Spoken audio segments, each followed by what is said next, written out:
Let's get everyone on here.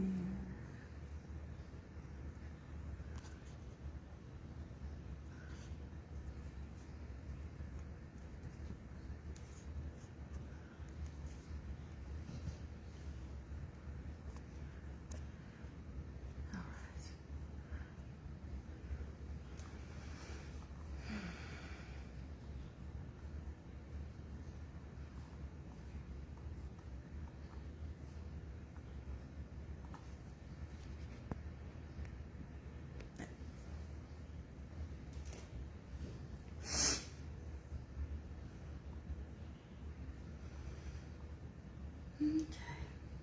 Oh, I guess I should probably send some lights.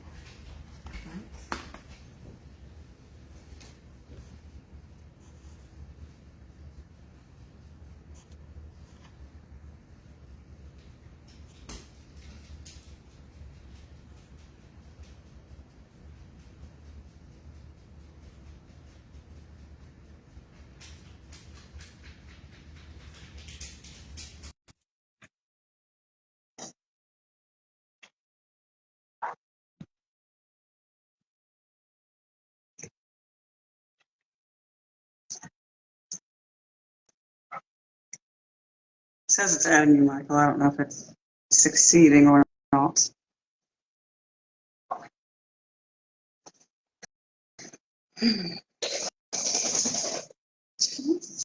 Dude, what's wrong with your face? Yeah, you.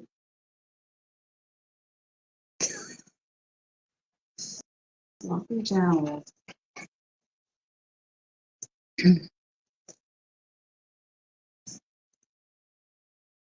Let's see.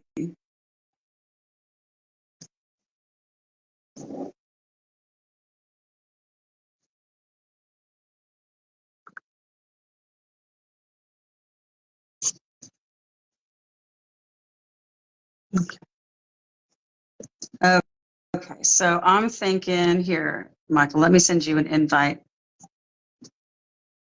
and see if it let you get added that way. It didn't want to add you when I opted to bring you on camera. So let's try this route.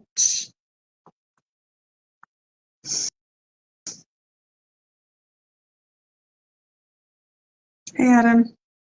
Hey, Trevon. How are you? How are you?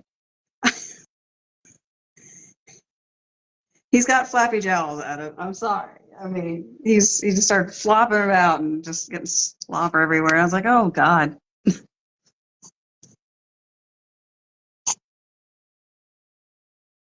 That's what you get with big dogs, floppy jowls. Hey, Louise. There he is. How's it going? Doing pretty good. I decided to put the little man out there with Kai, but unfortunately, Kai being outside is problematic because she's slightly senile, I think. So she sees things, I swear. So she'll start barking, then he'll start barking, and then they run around, and it's a mess. There is such a thing as a chain reaction with them outside, that's for sure. Ugh, yeah.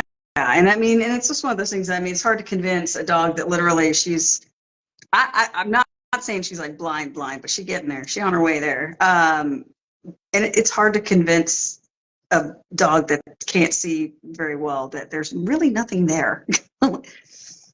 But and little man has no problem with just entertaining her and barking with her. Let's see here. Okay, let me get Anna on here.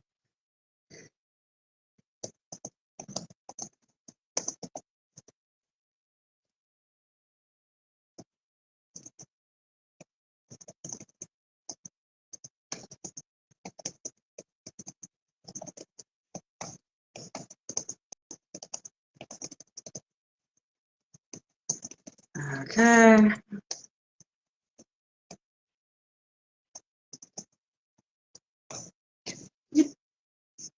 Caleb. Okay, so just getting okay, let's see here. Hello, hello, Hey, hey. hello. Let's see here. Hey, Anna, try to see if it'll ask you if you want to be brought on camera. Like if it wants to set, like if you would like to send me a request to be brought on camera. AJ, what up, brother? Michael Higgason, what up? Amanda Nixon, how are you? Caleb Weddle, Woo! what up? What's going on? How are you doing tonight? Oh, everything's going on. A long time Everything? no see to both of y'all. Yeah, it seems like it's been a while, doesn't it? Yes. It definitely feels that way, don't it? Amanda's having all the fun, ain't she? Yeah, it says it won't let me. I know Germany and all this, and Grease. she started talking German to me, calling me a Scheiße and all that, and I don't know what it meant. Scheiß Kopf. Scheiß Kopf, Caleb. Get it right. Oh my gosh. Well, No, my German's always better after I've had a couple beers, and that remains true to this day. Yes. No, I actually had the pleasure of being stationed over there, so I lived over there for a few years, and I loved it. I absolutely loved the culture, and just, man, beautiful, beautiful. Yeah, it is. It is. There's no place like it. It's Yes. And then Edelweiss. If you've ever been, everyone look up Edelweiss. It's like an army base in. It's towards the edge of. I believe it's in Germany, but it's beautiful. We went there and camped, and it was amazing waking up to that mountainside right there. Yeah, and the thing is like you're just driving down the highway and there's nothing but freaking castles and cathedrals. You're just driving down the highway. You're like, oh, there's another one. So like it's nothing. And my friend Janet, who I was staying with, she actually in the back, like right off of her patio, like, outside of the neighborhood, there's this giant hill, and at the top of the hill is a really pretty castle, Auerbach. And it's just like, she keeps sending me pictures of this thing all lit up, every sorts of weather. Like, here's Auerbach Castle in the sunlight. Here's Auerbach Castle in the rain. Here's Auerbach. It's like, bitch, stop it. You're killing me. I hate you so much right now. All right, Anna, try to hop out and then hop back on, and let's see if it'll prompt me to bring you on camera, because sometimes that's all it takes is to leave the live and then hop back on. This thing is finicky sometimes. It's bizarre. Hey, Vicky. Hey, Christina, how are you? But a lot of times that's all it is. Really just backing out and then getting right back in, and then hopefully we can get it rolling. It's literally that IT call where the first thing they always ask is, "Do you unplug it, plug it back in?" And it's like, no, asshole. No, I don't want to unplug it and plug it back in. Right. Oh yes. I called you. Yeah, exactly. Okay, so I'm just trying to go out and go back in. Anna, let's see here. I'm wondering if there's some sort of aspect of the event that doesn't have you. It says you accepted the invite, I think, is going. Let me close out the whole app, maybe my iPad. All right. Just the device that you're on. Yeah, I don't like it. I don't like it. Was she able to send you an invite, or is she trying to accept yours? She was both, either one. Like it'll just show that she's watching, but it will not say bring on camera, and then it doesn't give her the option to request to come on camera, which typically, like, you can do that as soon as you join the live if that setting is available.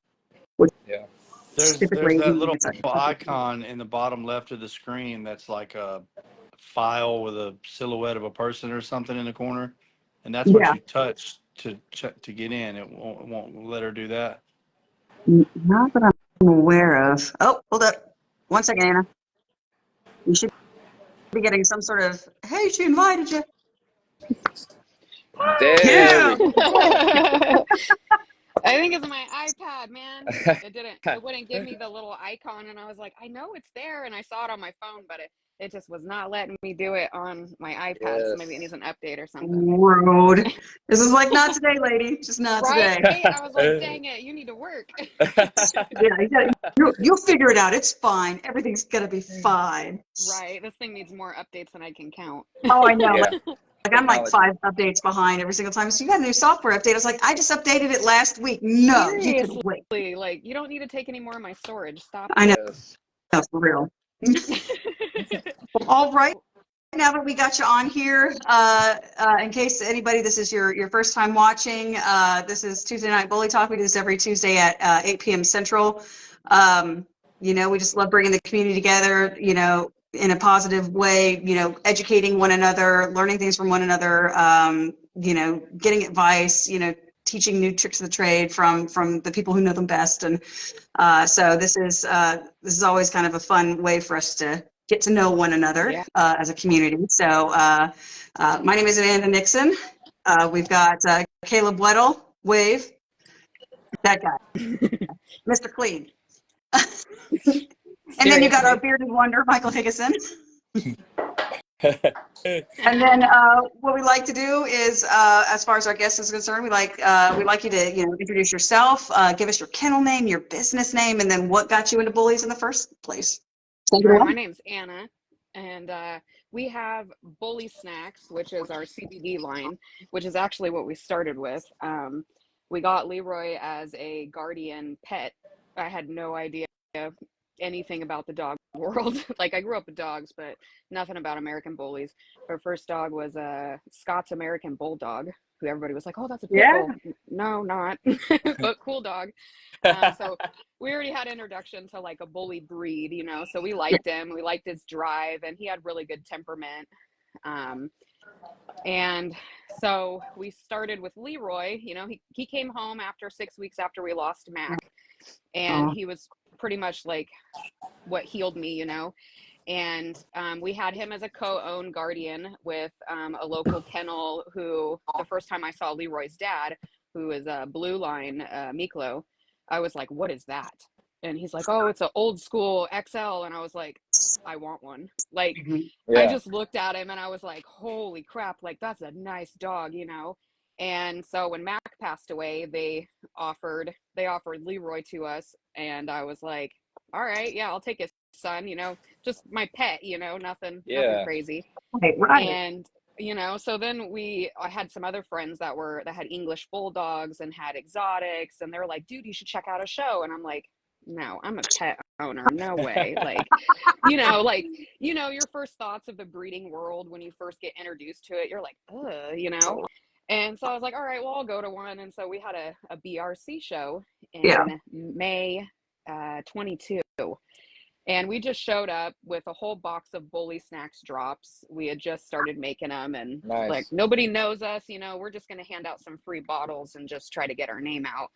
So we ended up taking Leroy, and everybody was like, dude, that's a badass dog. Like, who's he off of?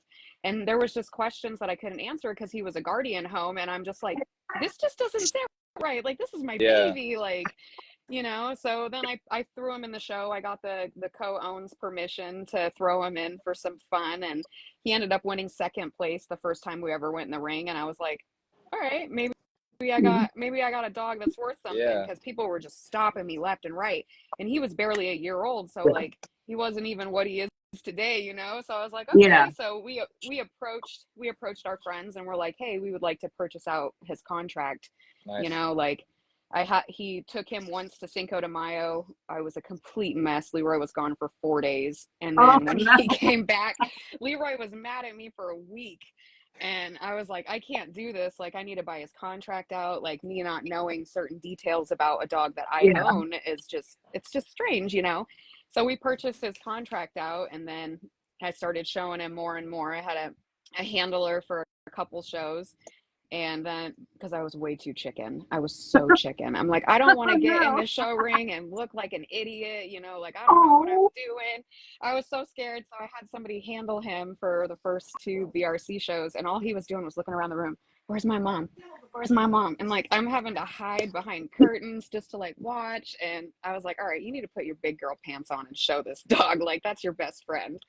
So that's literally what really started it, was Leroy looking as amazing as he did at a year old, me putting on some big girl pants and buying out his contract and just trying to learn any way I could and from anyone I could, which I know now is a big no-no. You don't do that.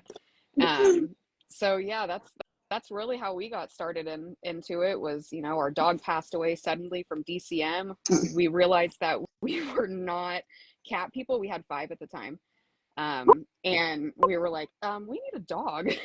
And we were just like, I don't know, man, like that just feels weird, you know, bringing one home so soon, but literally it was the best thing ever.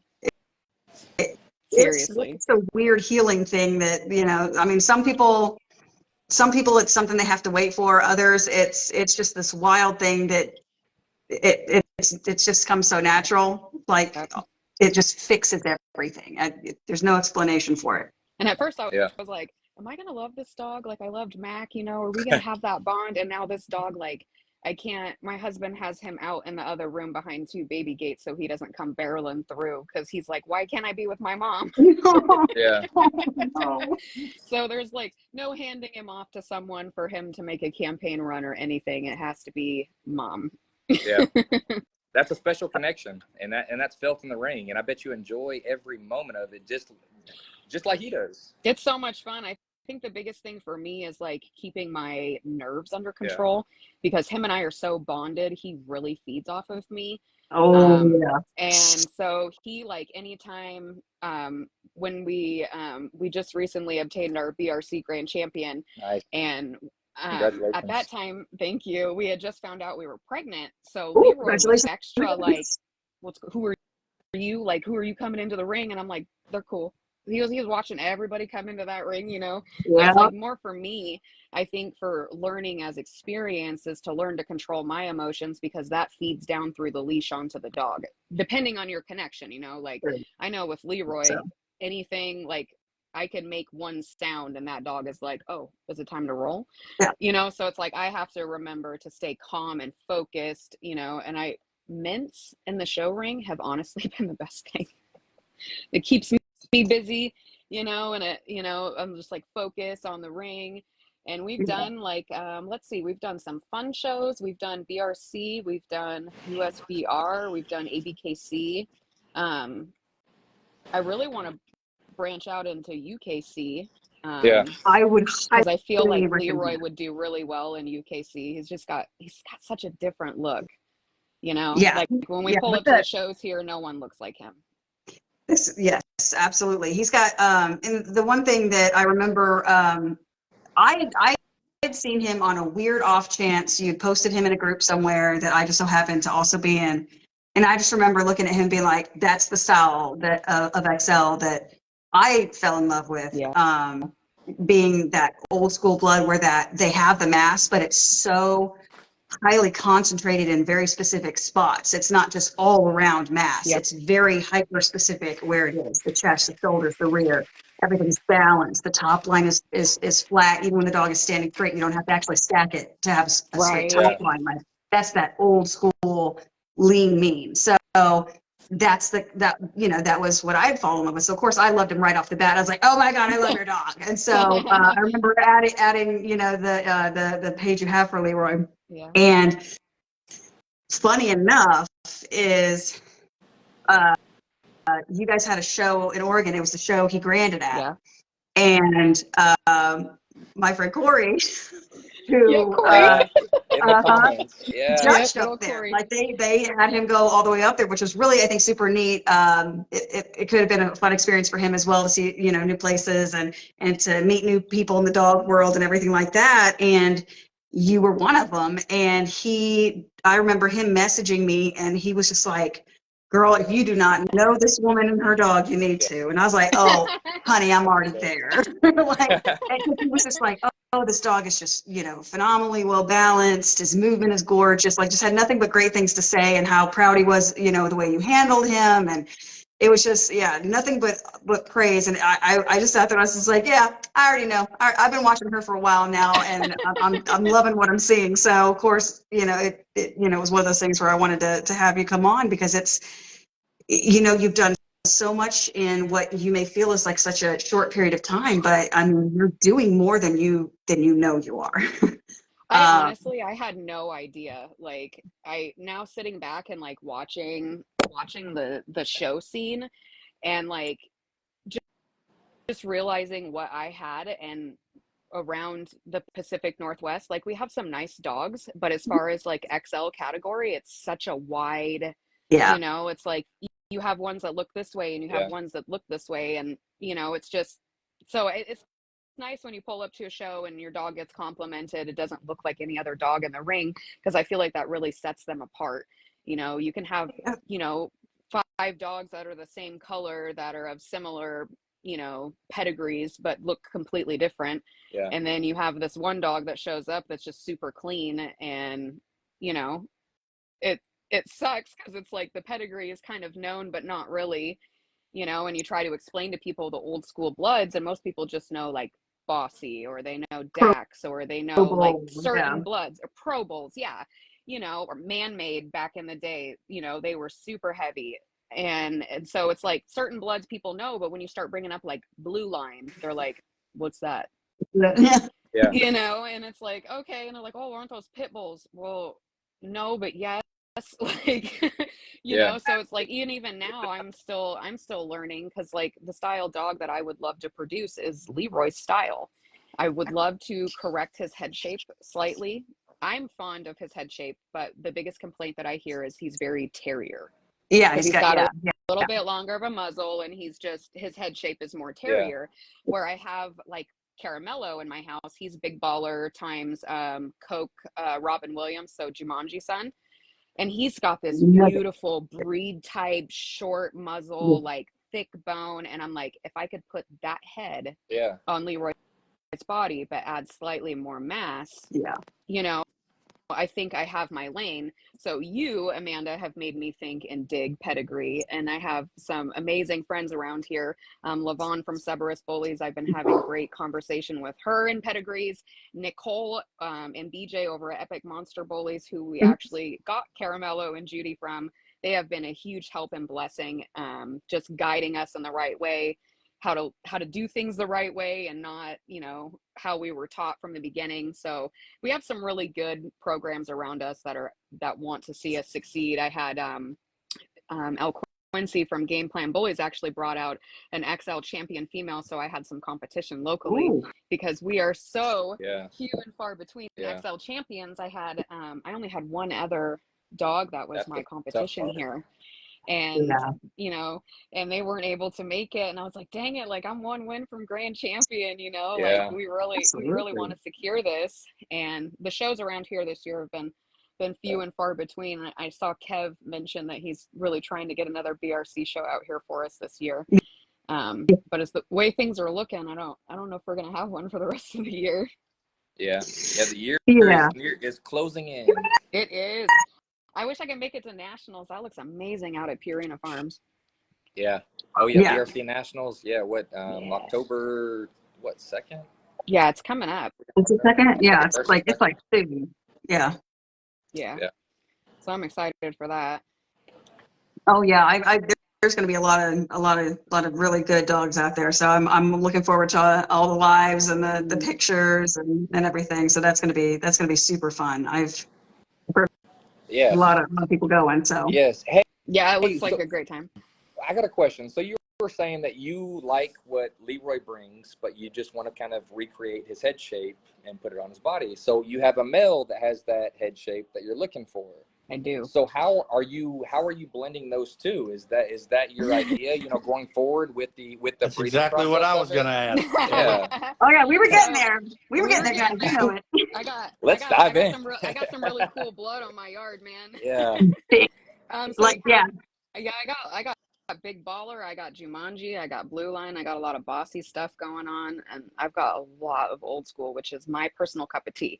I miss the old dogs, how they used to look. super blocky, lots of muscle, but you also have that drive, you have the temperament, and I would like to keep that out, but bring that old look back. Yeah. So for me, I'm not sure if I'm exactly going to use like Caramello specifically, but I have another boy, his name is Rex Kwando, and he is actually off of Leroy's half sister, Becky.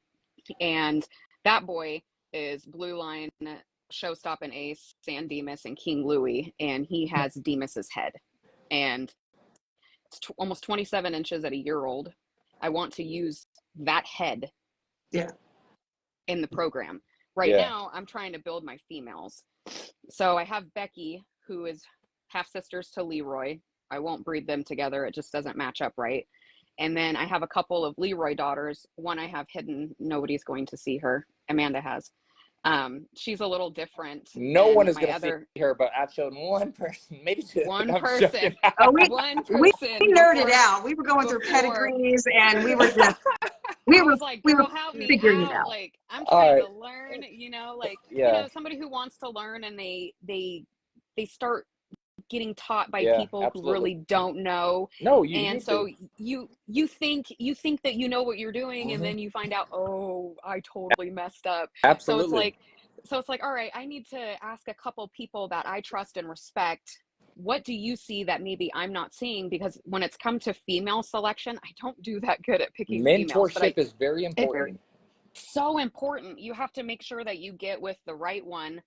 So when you get to these steps, you know what you're doing. Like me, I'm still learning, you know, but I'm making sure to ask those questions. So I would like to use Rex as a tool dog to my one Leroy daughter. Her name is Darla, and she is so she's, let's see, I wrote her down. So she's diehard iron tank with some old school Sunline Gladiator rock with Leroy's Blue Line, which also ties back in. But she's more of the clean athletic style terrier head. I do not like her head shape. So I had thought about running Rex to her to try to clean that up and then work from something off of that litter.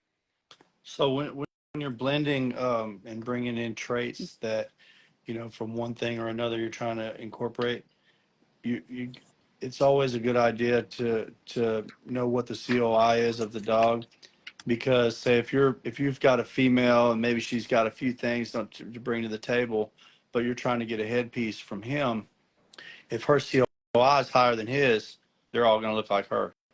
You might you're gonna own that litter. You might get one like him, but probably not. She'll be the predominant force in that litter, which the mother normally is anyway. But if he's got a high enough COI and hers is low enough to intercept, he'll push through. And so, you know, I think that's something that I would definitely factor in, because if you, if, for example, hers is a 27 and his is a 9, it wouldn't matter what kind of headpiece he's got. The puppies ain't gonna have it. Right. And she's just gonna take and over. I think a lot of people run themselves in circles and back up their program generations, not factoring in that COI. It can really bite you in something like that. But but you can also use it as a catapult if you'll just use it in the right direction. Okay. And I can say the one thing that about my yard that koi wise, everybody is super low. I don't really have anybody that's a high koi. So that's something, I believe it was a bully podcast that I watched with you guys. I just don't remember which one it was. Stop it, Caleb. This comment's got all of us laughing, ain't you, girl? Oh my gosh. Read the comment. Wow. I'm sorry. I feel like I feel kind of bad because I kind of set him up and he knocked it down, Caleb. I'm sorry. I asked him if, you know, he was saying, oh, you should incorporate a male with a big head. And I was like, you got someone in mind, Chris, you know, trying to see if you had a recommendation. And of course he says Caleb Weddle. He kept putting ... He was just waiting. He was just putting out the... And I felt right into the like, Caleb. Chris, and he's just like... Hey, and Chris, I'm standard, baby. This ain't no classic, baby. I'm standard. Oh my god! With a classic body. That's the thing. He said a big head and a classic body, Caleb. Christopher James, Bully the Kid, nothing but love. Hey, appreciate you tuning in seriously every single Tuesday, man. A huge advocate of our show, so thank you. And that was hilarious. I'm sorry. I That was didn't mean to really interrupt. funny. That was good conversation. I'm sorry. That was totally So your worth it. COI on your yard is really low all the way around, right? Yeah, I've got pretty much like 10 and 11. I believe Caramello's at a 13. But other than that, That's everybody's a like 10 and really 11. good place to be. Yeah. And the benefit of that is whatever you put into your females, it's going to show, right? Whatever males you do, you pick some males with some, even moderately high coys, not even 30s or anything, it's even just a 20. Okay. It's going to show really a 15, anything it's going to put through. But like I'd say 2025 be a good place. But Okay. so that'll show real good. And then you can line breed in your camp quite a bit before you get in a bind Yeah. with COIs that low, and that's another plus to doing that. So you bring in some things that you want, and then you're able to have those productions. You can stay on your yard a little while without getting too high. That's going to benefit you Oh, too. That's a good place to be. Somewhere between 10 and 15 is a great place to be. Okay. As far as overall on your yard, that's really good. Yeah. Yeah. I think Carmelo's like my highest my highest one. Even Leroy's 11%. yeah, The that's thing I've noticed with him, the few breedings that he has he clicked really well with a bossy female. But I've also noticed on all of his litters that he's throwing his rear, which I'm extremely happy with yeah. because I love those boys' cakes. We've talked about it on this show many times. If we've all agreed on several different episodes, it's come back up. But if there's any part of the dog that's the hardest to bring in, that has the most mechanics, the most moving parts, and can be wrong in 10 different ways. If you got a good rear assembly, you've got something that you don't ever want to Yeah. lose, because Yeah. it's something worth having for That's sure. a desired trait for sure. Yeah, and I've Facts. got pretty much everybody on my yard like has got some cakes. I really like a nice rear on a dog. I do I too. feel like the American Bully as a whole, maybe like the XL class, I can't really say like standards, but XL as a class, they're really lacking rear and the angulation, like stifles. And like this one thing I pride myself on Rex. Like he's my first production. We haven't weighed him in a while. The last time we did, he was 142 pounds at a year old with almost 27-inch head, but that dude has so much rear muscle. Like he actually chafes. We have to put stuff Oh, in between because he has so much muscle. yeah. Like his armpits and like in his butt cheeks. So we gotta put Yeah. stuff to help because he has so much muscle, which is a good thing. But it's like when I go to shows and I see a lot of the dogs, they're lacking that. And I feel like Yeah. as a community, that's something that we could all work on breeding more towards. Like we have so many dogs out there that have solid front ends, great bones, stack offs, all of this, but then you get around to a side stack or a rear and you're like, Yeah, it's bad. It's bad. and so it's like, cool, like, yeah, we can have a stack off, but like, let's see that rear, like, let's see the dog move, and I'm big on that. And I think A that's why I've complete been dog. as selective is Mhm. because I want to see the stud in person. I want to see how they Yes. move. Thank you. Like, and there's a lot of people that they won't tell you everything, and it's like, no, I want to see it all. I want to see all angles. I want to see the movement, organic content. I don't want just stacked pictures, and I feel that's where a lot of people fail is they see, a dope dog stacked and they're like, oh, I want to breed to that. And they Yeah. don't see the whole picture. And then they wonder why, Their dog has 3 and I feel like, stifles. Yeah.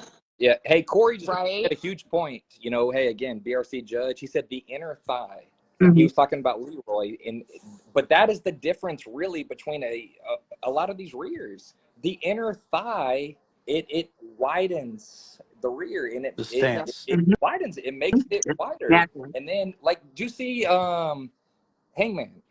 Oh, Did you see that picture Devin He's- Ferrero posted? Like, Hangman, oh my gosh. he's Did you so see his nice. rear assembly is got so the inner shoulder thigh. assembly, both topping, and it's just He was oh. showing when I was at ABKC in Lodi, and I got He's to put blind. hands on him, and I was just like, The I love little this time. dog. Like, It's like, yeah. Complete dog. That's why he won nationals. he's so That's complete. And when he won nationals, and I was like, yes, like that is the dog to do it because he is a complete bull. Yeah. Mhm. Just like Captain America. I love Captain America. I got really to is. see him get his grand champion, which was awesome. And that when I saw him, I was like, oh man, like I really like his head shape. I really liked the shelf you know? So when I was looking to do my first breeding, he was kind of the head shape I was looking for at the time. And then when Rex came out and he ended up pulling Demas's head, I was like, oh, okay. So I actually reached out to Coke and I was like, hey, like, I don't know much about Demas's blood. I don't know much about any of this. And so he filled me in and sent me some pictures and I was like, okay, like I got a different head shape than what I was going for, but it's still really nice. Yeah. So he's still got the nice shelf and like his cheeks, like I can't imagine him at 3. Oh yeah, I and they keep can't. evolving. That's the crazy thing about XLs is they just, I swear they don't stop. Even at 5 years old, they're still having pops at 5. You're just sitting there thinking like you're a totally different dog. Their head are like our ears, you know, and noses. They just grow our whole lives. They don't ever stop. Man, I am so worried about my ears growing more. Oh, I'm telling you. Grow some hair and cover it up. I would I know, love. right? I'm gonna have to pay. Yeah. It's a nice Hey, gust of hey, wind Corey. just Hey, Corey falls made back a down. good point. Hey, he said, and greatly manipulates their movement. Keep that in mind. Yes, Corey, I love that. absolutely. And Corey, I think you're going to be the biggest advocate of what I'm about to say. It's all about the balance of a dog. I believe there's so many people that are going one direction and so focused on this that they're not concerned about the balance of the dog. Mm-hmm. You know, why Absolutely. can't we have a dog that has a bully front, has a nice rear, and movement? Why can't we have a balanced dog with that? Why do we got to go so extreme that it's just stands there? Yeah. Or why do we got to go so extreme that we're just so worried about just one thing of it? You know, when Alex Farrell came on, we talked about the breed standard. And went into depths about it, and I think our breed type and breed standard. Two different topics that we talked about, which merged into one, really. But there's so many different things that go into breed type, and people overlook that. You know, it's the nares, it's the movement, it's the hocks, it's everything about the dog. Because when people say breed type, they're just thinking substance. That's They're thinking mass is where it ends. Yeah. Because that's what everyone says. Yeah. Because we've got to educate people to really understand what the breed type is. There's a lot of people that are breeding and don't understand what they're really trying to create with no end game. It needs to magnify exactly what the breed standard says. And which also includes temperament. A great place to start was going to the show, because the champions, grand champions, that's really what the breed standard, that's saying you should breed towards this. Yep. Mm-hmm. So a great place to show is the show, or a great place to start is the shows like you did and going out to them. And I wish there was more shows in the Midwest or in the, you're in the Pacific West. I'm sorry. Yeah, there's not a ton here, but no, I completely agree. And I saw Amanda's post on that, or maybe it was a podcast where she's like, temperament is a huge part of the breed standard. Cause I had some, you know, I have some dogs that are a little hot sometimes. And it's like, all right, like, is this something that I want to breed into my program, or is this just them being a puppy? You know? So it's like, when you step back, it's just such a weight game, you know? And it's like with Rex, he has no idea that he is as massive as he is. And he is 24 tall. Like he is a brute. Like he's too big. He's too big. Like there's no way I can show him. My husband's going to have to. And that's even if we can get him to get out of his goofy puppy stage. Because he is so immature up here, but he matured so fast body-wise. Because so I feed raw. Becky was pregnant. I fed her raw. I didn't stop. I raw weaned them. They got raw meaty bones at 6 weeks. And that boy has never seen a bowl of kibble. And his muscle mass is absolutely insane because you need the muscle meat to build the muscles, you know? So I'm like, I don't know if me feeding raw from the get-go had such a big impact on how quickly he matured body-wise, or if he's just a freak, which is totally fine. If he's a freak, I'm okay with that. It's probably both. You know, it's just like anything else. You know, you're feeding us or a dog or anything else. You're feeding, you know, like a bodybuilder can start from nothing and have no physique at all and get on the right amount of protein, and then all of a sudden, you know, get a little exercise with it. And it's like, whoa, what happened here? Well, it's the same with the dogs. They need the genetics to be able to do it. Not everybody can be a Ronnie Coleman, right? Yep. But you can definitely, if you have the genes, you can really see it with the right proteins.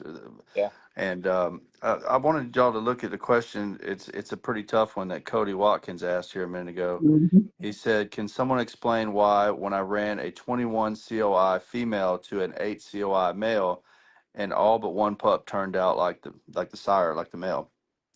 Does anybody Mhm. want to take a shot of that? It's pretty tough. Genetics is never 1 + 1 = It 2. is that. Never, It, not never, not never. Like it, No. so, but what can happen there is you have genetic pairs, right? And you have heterozygotic pairs and homozygotic yeah, pairs where they're the same. And if like say when you're doing a breeding, you're taking a big bag of Skittles and you're pouring out 10 colors, and you have that ensemble of colors there, and then you're taking 10 from the male.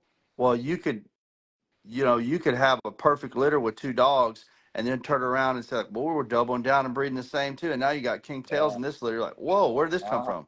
Yep. Well, it's just you can't ever tell how that handful of Skittles is going to line up with the other handful of Skittles. Yep. There may be six purples in both handfuls the first time, and Right. there may be no purples in either handful the Yeah, next time. yeah. Or you might have pairs of colors that match in sequence, and then you might not have any pairs that match, and that's kind of how DNA can line up. So the COI, um, nothing is a sure thing with genetics. Like Caleb said, one plus Russian one is roulette. not always equal to, but Yeah. your probability is a lot Educate. better. Yeah, your Exactly. Yeah. I probability mean, it's like is having a, a is a lot. flashlight, but the flashlight only goes so deep into the tunnel. Yeah. Yeah. You know what I That's mean? right. Like there's still Right. aspects and little outcroppings of these tunnels that you're still, the flashlight's not going to quite That's the reach. But fun the of it COI though, because takes it's the not mystery guaranteed out, ever. somewhat. I like the concept of the pairs Mhm. because the pairs are random, and you never know what pairs will match up from one dog to another and from one breeding to another. You might even, like I said, breed the same two dogs again, Yeah. but you're not going to get. It's like playing poker, Yeah. like we play poker and I win a hand and then we deal another cards. It's a whole nother hand now. There's Yep. no telling how it'll go, but you still have the same pool that comes from the same dog. Mhm. There's only so many Yeah. variables within that dog, so you can say, like, I have a dog that throws this quite often. Yeah. Uh, And that's about how as where you can leave it. Like, your because it's probabilities? never surefire. Yeah. And then you've also got all that recessive stuff that comes from like grandparents and, Well, it's here's the thing. Here's something cool about that. hit me. So recessive genes combined with recessive genes can be dominant genes. I know it's So so weird. Two wrongs if making a right. if it's recessive on the male side and the female side, then the puppies can have a dominant gene there. And if you have a dominant gene and a dominant gene, and it goes together, it can lock in a dominant gene that's stronger than just a standard dominant gene. And you deal with that with inbreeding and stuff a lot because you're Yep. doubling down on the same homozygotic pairs, which are already identical pairs in the gene, and then you're inbreeding and you're locking that in, doubling it down on both sides. So that's Yeah. what's so risky about inbreeding, because you get the good, but then you get the bad, and you, Yeah. and you can never tell where those hetero and homozygotic pairs will line up to each other. And it's a shot in the dark, man. You can't guarantee anything there, which is why you'd have to be ready to take action in any way necessary when you take chances like that. But Absolutely. And when you inbreed, I believe you should do it for yourself. You should be ready to whatever that litter comes it, out. That's agreed. It's you. for your You've done. program. Yeah, It's not really for sale. exactly. Yeah. You're gonna Yeah. place that within very close if that turns out like everything good where you can and have puppies to place them. But yeah, you are definitely playing with fire to a certain degree. Hmm. But I'll educate yourself and make it a calculated decision. That's like Yeah. when I talk to some people, because I'm new, I'm still learning. I soak up as much information as I can. Like COIs, that's something I'm trying to learn, and I listen, and there's people that I now follow. I messaged Amanda like the first time her and I started talking, like, hey, who are some people that I can follow? Because I really I'm want to learn, sure you Jerry know. James came up. Yep. I gave her a whole list. She gave me a Like, I was whole like, this list, for this and person for that, so this person for this yep. person for that, and if you're looking at this person And it's like my Leroy line. That's what I'm gonna call it. It's gonna be my That, Leroy line. I That's like gonna that. be for me. I like that. Yeah. That's gonna be for me and for people who want that style of XL because Look, you're they speaking from my are heart. I they're love it. I love the oh, I athletics, love it, traditional man. XL. I do. That's what my male is now. It's not really what's hot right now in some circles, but it's tried and true to me. Right. And that's So why I grabbed some other like newer blood. I never planned to have Merle in my yard. But Carmelo was such a nice dog, and my husband and him clicked instantly. And my husband's never had a heart dog like that. So I was like, all right, like even if we don't use him in the program, you have a really dope pet. yeah, But then we ended up co-owning him with Epic Monster because she's like, I'm telling you, like he's one of the nicest chocolate trimerals in the area. We don't have many. And I'm like, all right, I'll trust you on this, and he's maturing into something super nice. I don't really know big baller blood, so it's been slow, but now he's starting to pop and get his grown man on. And I see exactly what she was talking about. that's what I call it too, the grown The man. grown man. I for one, I know a lot of people try to ride the fence on it a little bit, but I personally, I really love Merle dogs. And I think that, you know, they're bullies. They Yep. have the right to compete, Yep. and that's just my opinion on it. They're this some of the earliest genes that we've got in our breed have Merle in Yep. there. The Merle was in there from the beginning, Yep. so it's not like it came from a Alapaha blue blood or Right. something, and like, well, we just slid it in there. I mean, that may be where they got it from the beginning, but Right. it's in there from the beginning. So, I think it's beautiful. It can be. It Sometimes can it be, yeah. doesn't look great. A lot of times it's really attractive. So, Yeah, I like especially how the those patterns are always chocolate. different. Yeah, the chocolate. I think the chocolate's my Yeah, favorite. I even like the Merle in some other breeds. I like how it looks. But for me, it's hard. It's hard for me to like really look at the structure of a dog because you have all this pretty like it's splotchy. distracting. Yeah, It's so distracting, and like it even is. trying to get pictures of him versus the rest of the pack, it's interesting because it's like, okay, I know he's got a really nice rear, but it's hard to tell because he's got like all of so these much splotches going everywhere. on. It's like that really, it's So like that much. that backsplash on a kitchen that's just like small tiles. You're just like, that's so fucking busy. It's giving me a headache. I can't do it. I can't even look at it right Straight now. up. And his colors are like, we call him chocolate milk cow because that boy has white, light brown, and dark brown. And then we joke that his tongue's the strawberry milk.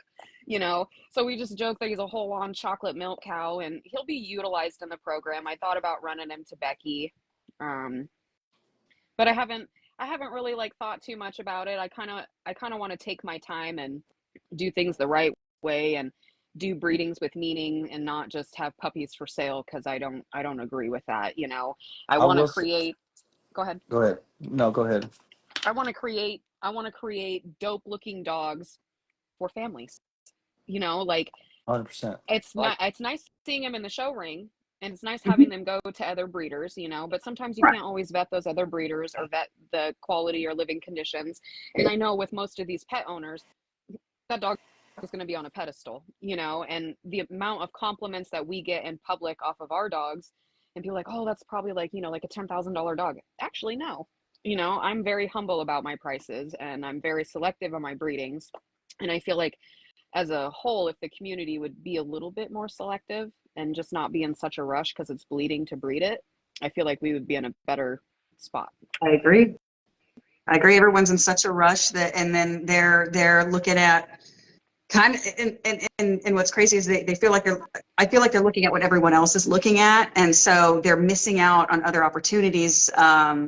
They're looking at some of these more high profile studs instead of looking at some of the, lower profile, yet, their pedigree is just very, very well put together. There's less mystery. It meshed better, but obviously they wouldn't be able to, have as much of a marketable name on the Right. productions. But is that really a bad thing? You know what I mean? So it's like, it's a lot to consider. And some people are just afraid to make those considerations because they don't know any better, well, but Yes. Hey, I want to ask this question or answer this question because it was asked a minute ago, and of course we try to answer every question. Yeah. But Really Rich Exotic said, I have a question. What do you think about the exotic nano breeding? I'm asking because what do you look for in an exotic? I don't know too much about exotics, but let's elaborate because I would like to at least, try to, answer this question the best possibly can.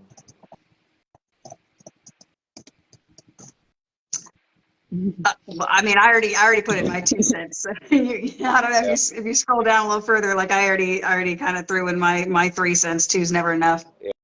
Yeah.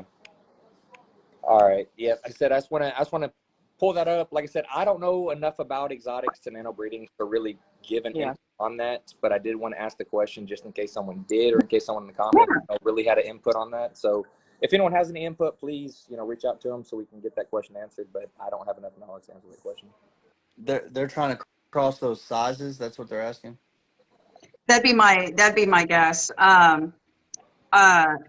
and I just don't. And I mean, I've met several nanos. Obviously, I've met several exotics. For me, nanos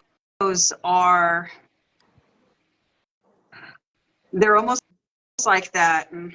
It's hard to, because I love all dogs, and I'll give every dog scritches. It's not the dog's fault it exists, but some of those dogs, it's the nanos. It's just one of those things where you just have a lot of stuff going on that got it that way that should never happen.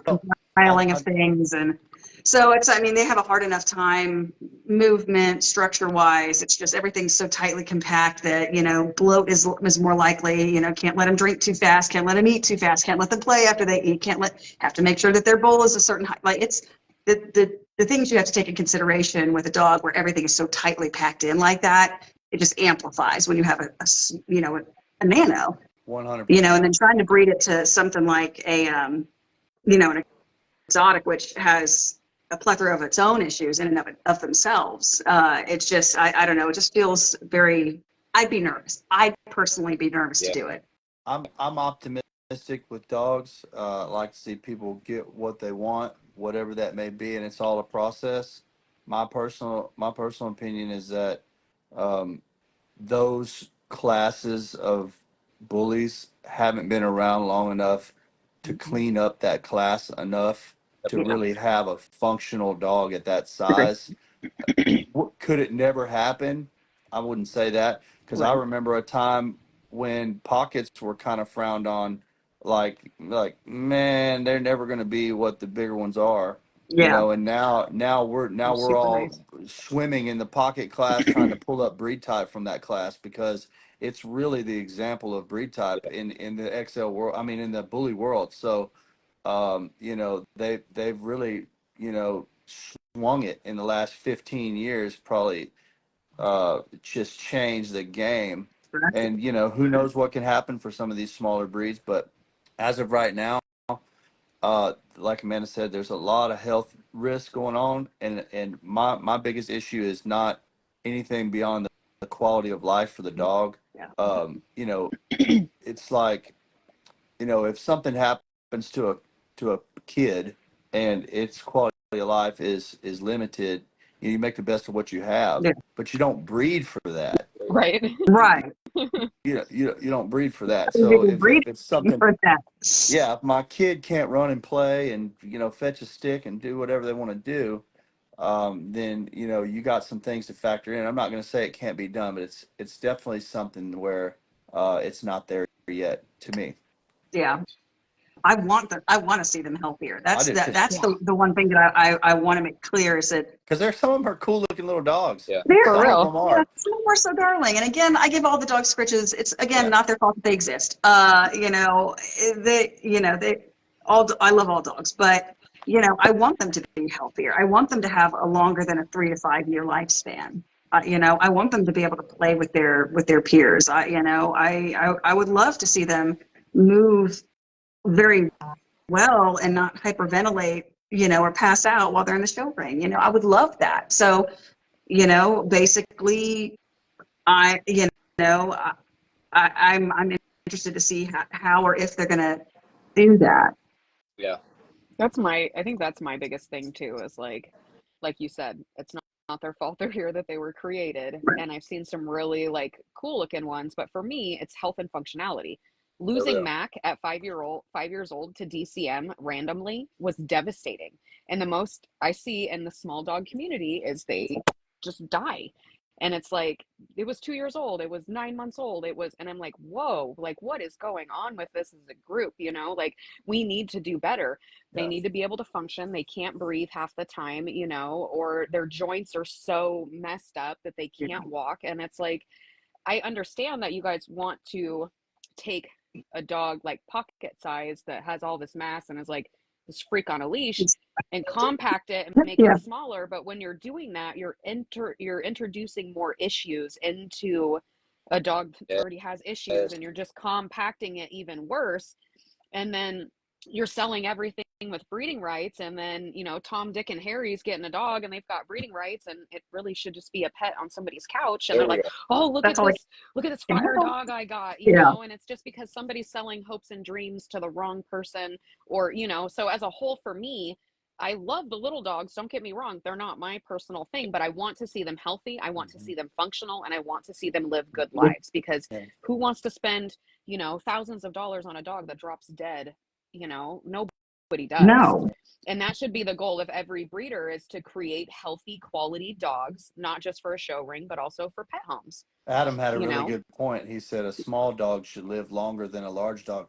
That's almost always the case. Yeah. Yeah. And that's how you know they're. Yorkie's going to outlive a Great Dane every day of the week and twice Yeah. on Sunday, unless something awful freaking happens, naturally, of course. But Look, my norm, grandfather had this little old dog we called Fuzz, and she was some kind of little terrier, I guess. And when she actually had like, you could wad her hair up like this, and she had like a mohawk. You know what I mean? Her Like, yeah, name was I don't Fuzz. even know what this little dog was, but this little fuzzy thing, I remember him having it when, I'm telling you, I was 5 years old, and I was a grown ass man, and he still had this dog.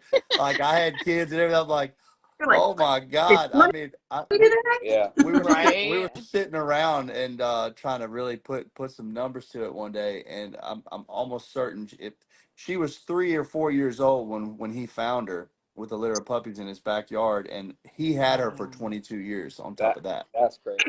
So Wow. it was like, I mean, this dog was there my whole life, Yeah. and she was just a little old short-legged dog, looked awkward, like a Dotson kind of, when they Yeah, run, looks like they ain't got enough leg to do what they're trying to do. yeah, But I could not believe, man, and that's right. Them little dogs, they should live when they're not. Yeah. It's it. Adam also said another comment. It's really important to health test them little dogs, and Yeah. and I think when you're breeding new sizes like that, and you're taking a lot of risk, you got to be willing to take some losses. Like you produce litters, and you got problems. You can't just put those puppies all over the place and sell them like they're platinum and gold. Nope. You really have to be willing to take some losses there, and I think people get so invested. I got 20 grand on this dog and 30 grand on this one, and then they're like, and they look at them and they're in shock, and they're like, oh, they're the best dogs I've ever seen. We're gonna sell these for 30 grand a pop, and the quality's just not Yeah. there, and then it spreads, and yeah. then um, And that's like me. I, Like my first litter, she had 5, and 3 were DOA, and 2 males made it. That's it. 2 males. I'm sorry. So it's like the whole breeding thing. It's like you could be totally prepared for everything and be like, oh, this, nothing's gonna go wrong, and then all of a sudden you've got 2 puppies. Yeah, And you're, so it's like, yeah, with the breeding, it's like it could be all kittens and rainbows over here, and then your first litter, you're just getting into the you game and you're getting blindsided. So I feel like with the little dogs, like that, it's like you think that it looks good at this age, and then you sell it or whatever, and then it develops into something that's not. But even then, it's like, if you think it's something that's quality, you should hold it back longer, not sell it with rights. yeah. And that was it actually. To Adam's mom's point, she actually asked a question earlier that kind of falls into the line of that. Like when you have a litter, you're looking at these puppies, and you're deciding which one's your keeper. You're watching how they develop. just to make sure that, when eventually you do let them go, if you let them go, you're, keeping what you want, but you're also making sure that if something needs to be pet homed, it is, and everyone's going where they need to go with the right rights or lack thereof. But she also was curious as to what do you do to pick your puppies? Like, what are you looking at? Are you, to make your determination, and when do you do that? So like for me, I picked at 6 weeks. I only had two to pick from, and they were both males. But I could see like differences even when they were younger. Like 2 weeks in, I was like, all right, I'm gonna watch this blue one. Like I loved the fawn. I loved him. He was so sweet. But I was looking at him and I was like, his head shape's different. And, I could see some differences at 2 weeks. And then as they were growing and maturing, I was like, oh, this blue one, man, he's short and thick. Yeah. And he's got straight feet, like straight, and the other boy stood like his mom, Becky. And I'm like, all right, I don't like, you can tell he was going to be taller, longer, and not have as much mass as the blue boy. So I made my decision off that. I did ask the stud owner that I used his opinion on both dogs, and he agreed that the blue one was better of the two. But that's my only time picking a puppy. So I would honestly love to hear from you guys how you guys make your selections and how long you wait, and That's a good one. A lot of people. So I grew up in the pit bull world as a young man, and and everybody always talked about getting puppies early as they could, so they could have this bond, and you want them to know, that you're a family and all that, and that is important. But since I've gotten the bullies and kind of got a little more education, I've learned that for one, mom can get pregnant multiple times, and there can be puppies that are of the same litter that are different ages, conceived at different times in that process, and it can be tricky, man. You could think it's a runt, and it's actually the youngest, and not the runt. So that I try to let them get old enough for that to catch up, so you can really see what's going on. And also, there's something called bite inhibition, Okay. and this is something that puppies learn from being with their litter mates and being around mom, and mom kind of checking the puppies and putting them in check about different things, like hold up, like we're play biting, we're not biting hard, you just bit hard, so now you get checked, and they learn from each other. And if you take them away at 6 weeks, let's say, for example, not that everybody hasn't had a young puppy at some point, but ideally, right? Yep. If you can go to 10 weeks, that would be, there's nothing wrong with the 8 weeks. I think 10 weeks is a little more telling for the breeder. That extra 2 weeks, a lot can show for you to pick your own keepers, but also, it gives them dogs that more time with their litter mates. And when it comes to temperament, which y'all spoke so much about, I think that is key, man, of how they act around people and other dogs, to watch and learn from their litter mates and their parents on social interaction. It's a big deal, and the more that they can get, the better. So that's my opinion. Yeah. What about you, Amanda? When it came to picking Adonis, even picking Helios, with Adonis being an XL, I was looking at his feet, obviously, making sure that his pasterns looked strong enough already. I was looking for eye set, making sure that his eyes were spread enough that they're obviously not, but they're not sitting on top of each other. Usually that indicates that their head's going to have space to grow, so that they're going to have a wider head. I was looking at the way that his shoulders, when he stood, when he moved. He had great rear, great angulation. His tail wasn't too long. I mean, he's a little bit. He grew a little longer than I anticipated in the torso. So that's something to correct. But so obviously, his a little bit longer in the torso, smidge longer in the tail, but not in any way, shape, or flaw. Like it's not a flaw. It's not overdone. It's just obviously for preference wise, I'm just like, yeah, it could be a little shorter. And he could lose about an inch off the muzzle. But other than that, that's what I was looking for. I was looking for, just the baseline for the head shape, making sure that, I knew that he was going to have a big enough head to avoid having what people call, that terrier, snipey, and shoulders and rear.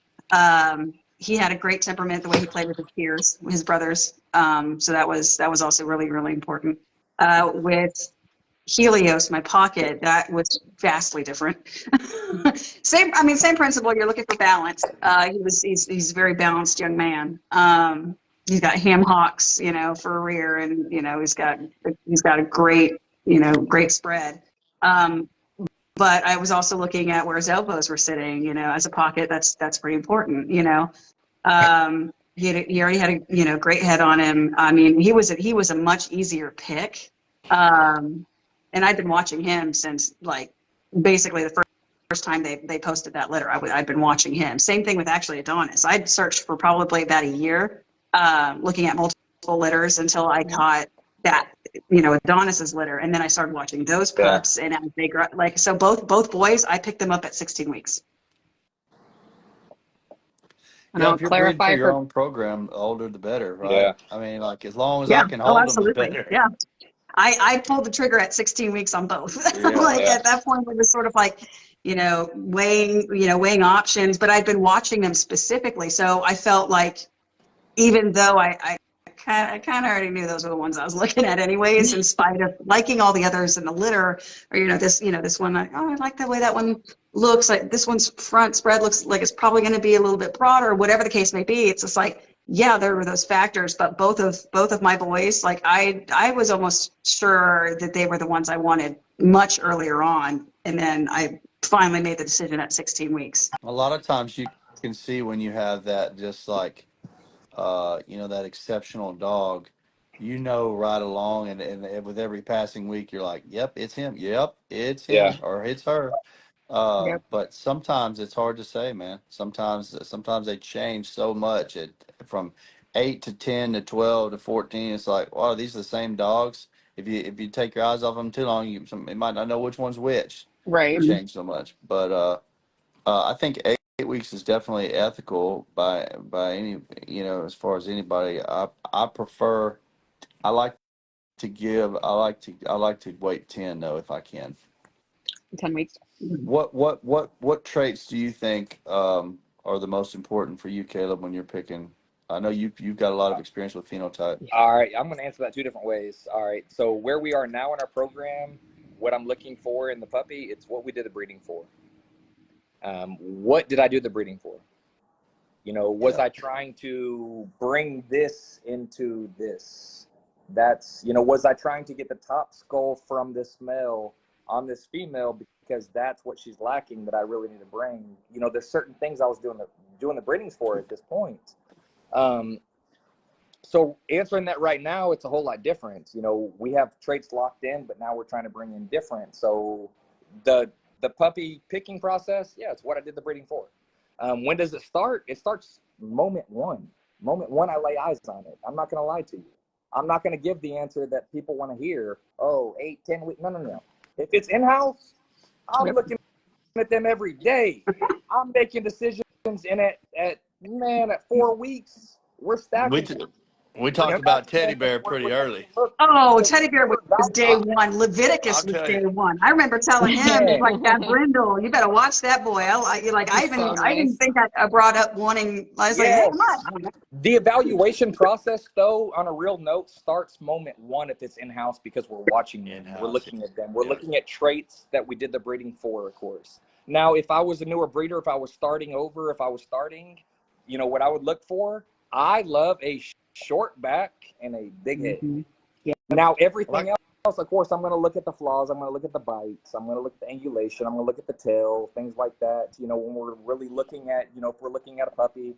And if I was a buyer, I would want to wait as long as I could. That's the answer I'm going to give, as long as that buyer will let me. Now, as a person that, you know, puts dogs out there, yeah, 8 weeks. 8 weeks is normally when we make our, you know, picks, and that's when they do go home. But yeah, that's my answer. I like a Am short I? neck too. Oh yeah. Short neck is nice. I mean, short back. You'd think a short neck and short back kind of go hand in hand, but they don't always do. A bully. But I want to see a that bully.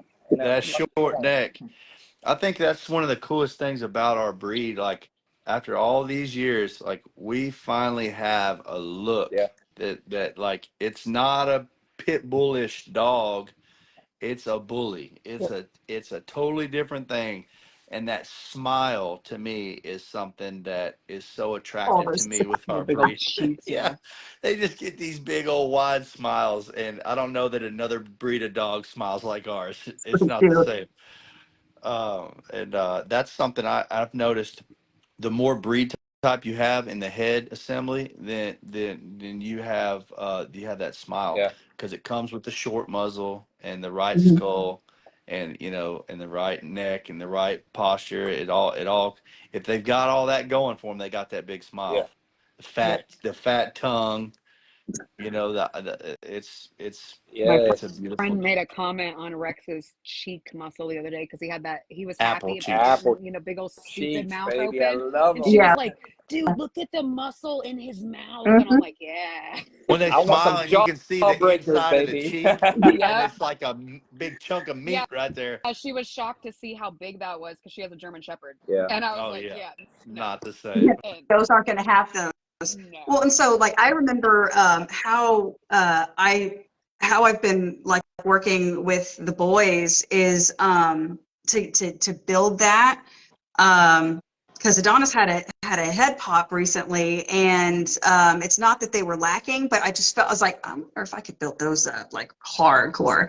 So I got this, like Tractor Supply has it, Pet Supplies Plus, like a lot of pet stores have it, and it's very recognizable. It's very easily recognizable. I think it's either Jolly Pup or something, but it's like a red, like harder plastic ball. It has not a lot of give, but it's like a harder plastic ball that has a rope in it. Um, Jolly Pets I removed the ball. rope because I ain't nobody got time for that.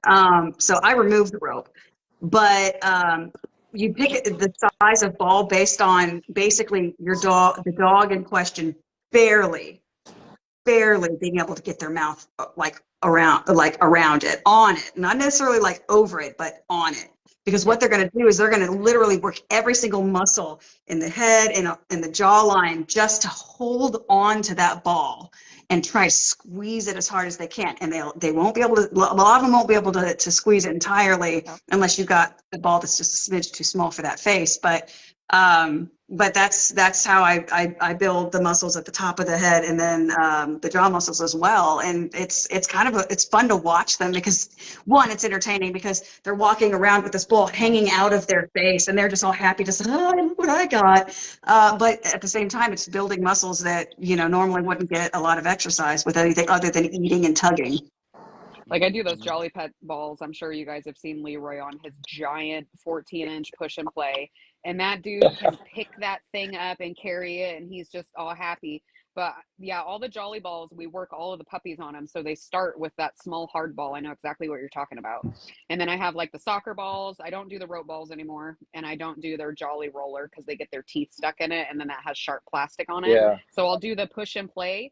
And I'll do their puncture proof soccer balls. Like Rex has flattened that thing and it puffs back up for $20. You can't beat it. And then they have the harder ball that you're talking about too, that has the rope through it, but remove the rope. And that's great for them. Like hours of play. I haven't Hey, found anything that they can't annihilate at some point. To some degree, Task. Like at one point or another, you leave them long enough. You leave if them long enough, they're everything determined enough, they will go through anything and everything. yeah, done. Right. I've got toys that last if I Yeah, control a how long they controllable get it. toy will last as long as the instructions say. Yep. Right, that's right. I don't do But if I Right. just throw it stuffy down on the floor and anymore. never pick it up again, I'll find pieces Man, of it and the it'll be next gone. day, yes. Yeah, Hey, another great question. Cody Watkins. Hey, I like this. yeah. Cody Watkins, I can tell that you're an intrigued breeder, an intrigued person, and I like the questions that you're asking tonight. He said, do you all sell by picks or per the pup? What Good is question. it? Do you sell by the pick or by the pup? Is it first pick is this amount, second pick this amount, or it's, hey, this puppy is this amount, this puppy is this amount?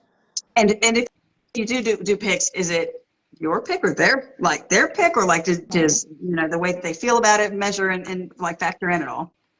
I think all those are depend on the breeder, right? Yeah, exactly. Cody, to make a long answer short, what we do is really just based on the buyer.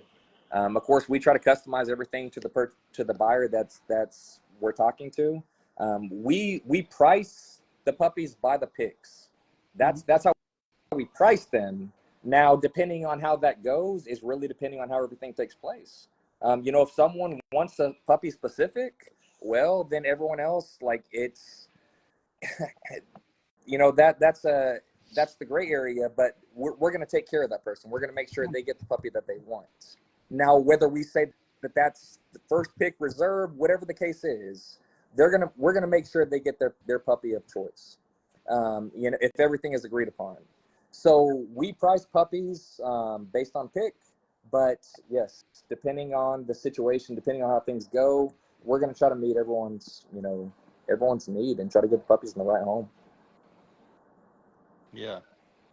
Yeah, I've seen you do it, and it's and that's really ideal, man. Raul does it pretty good way too.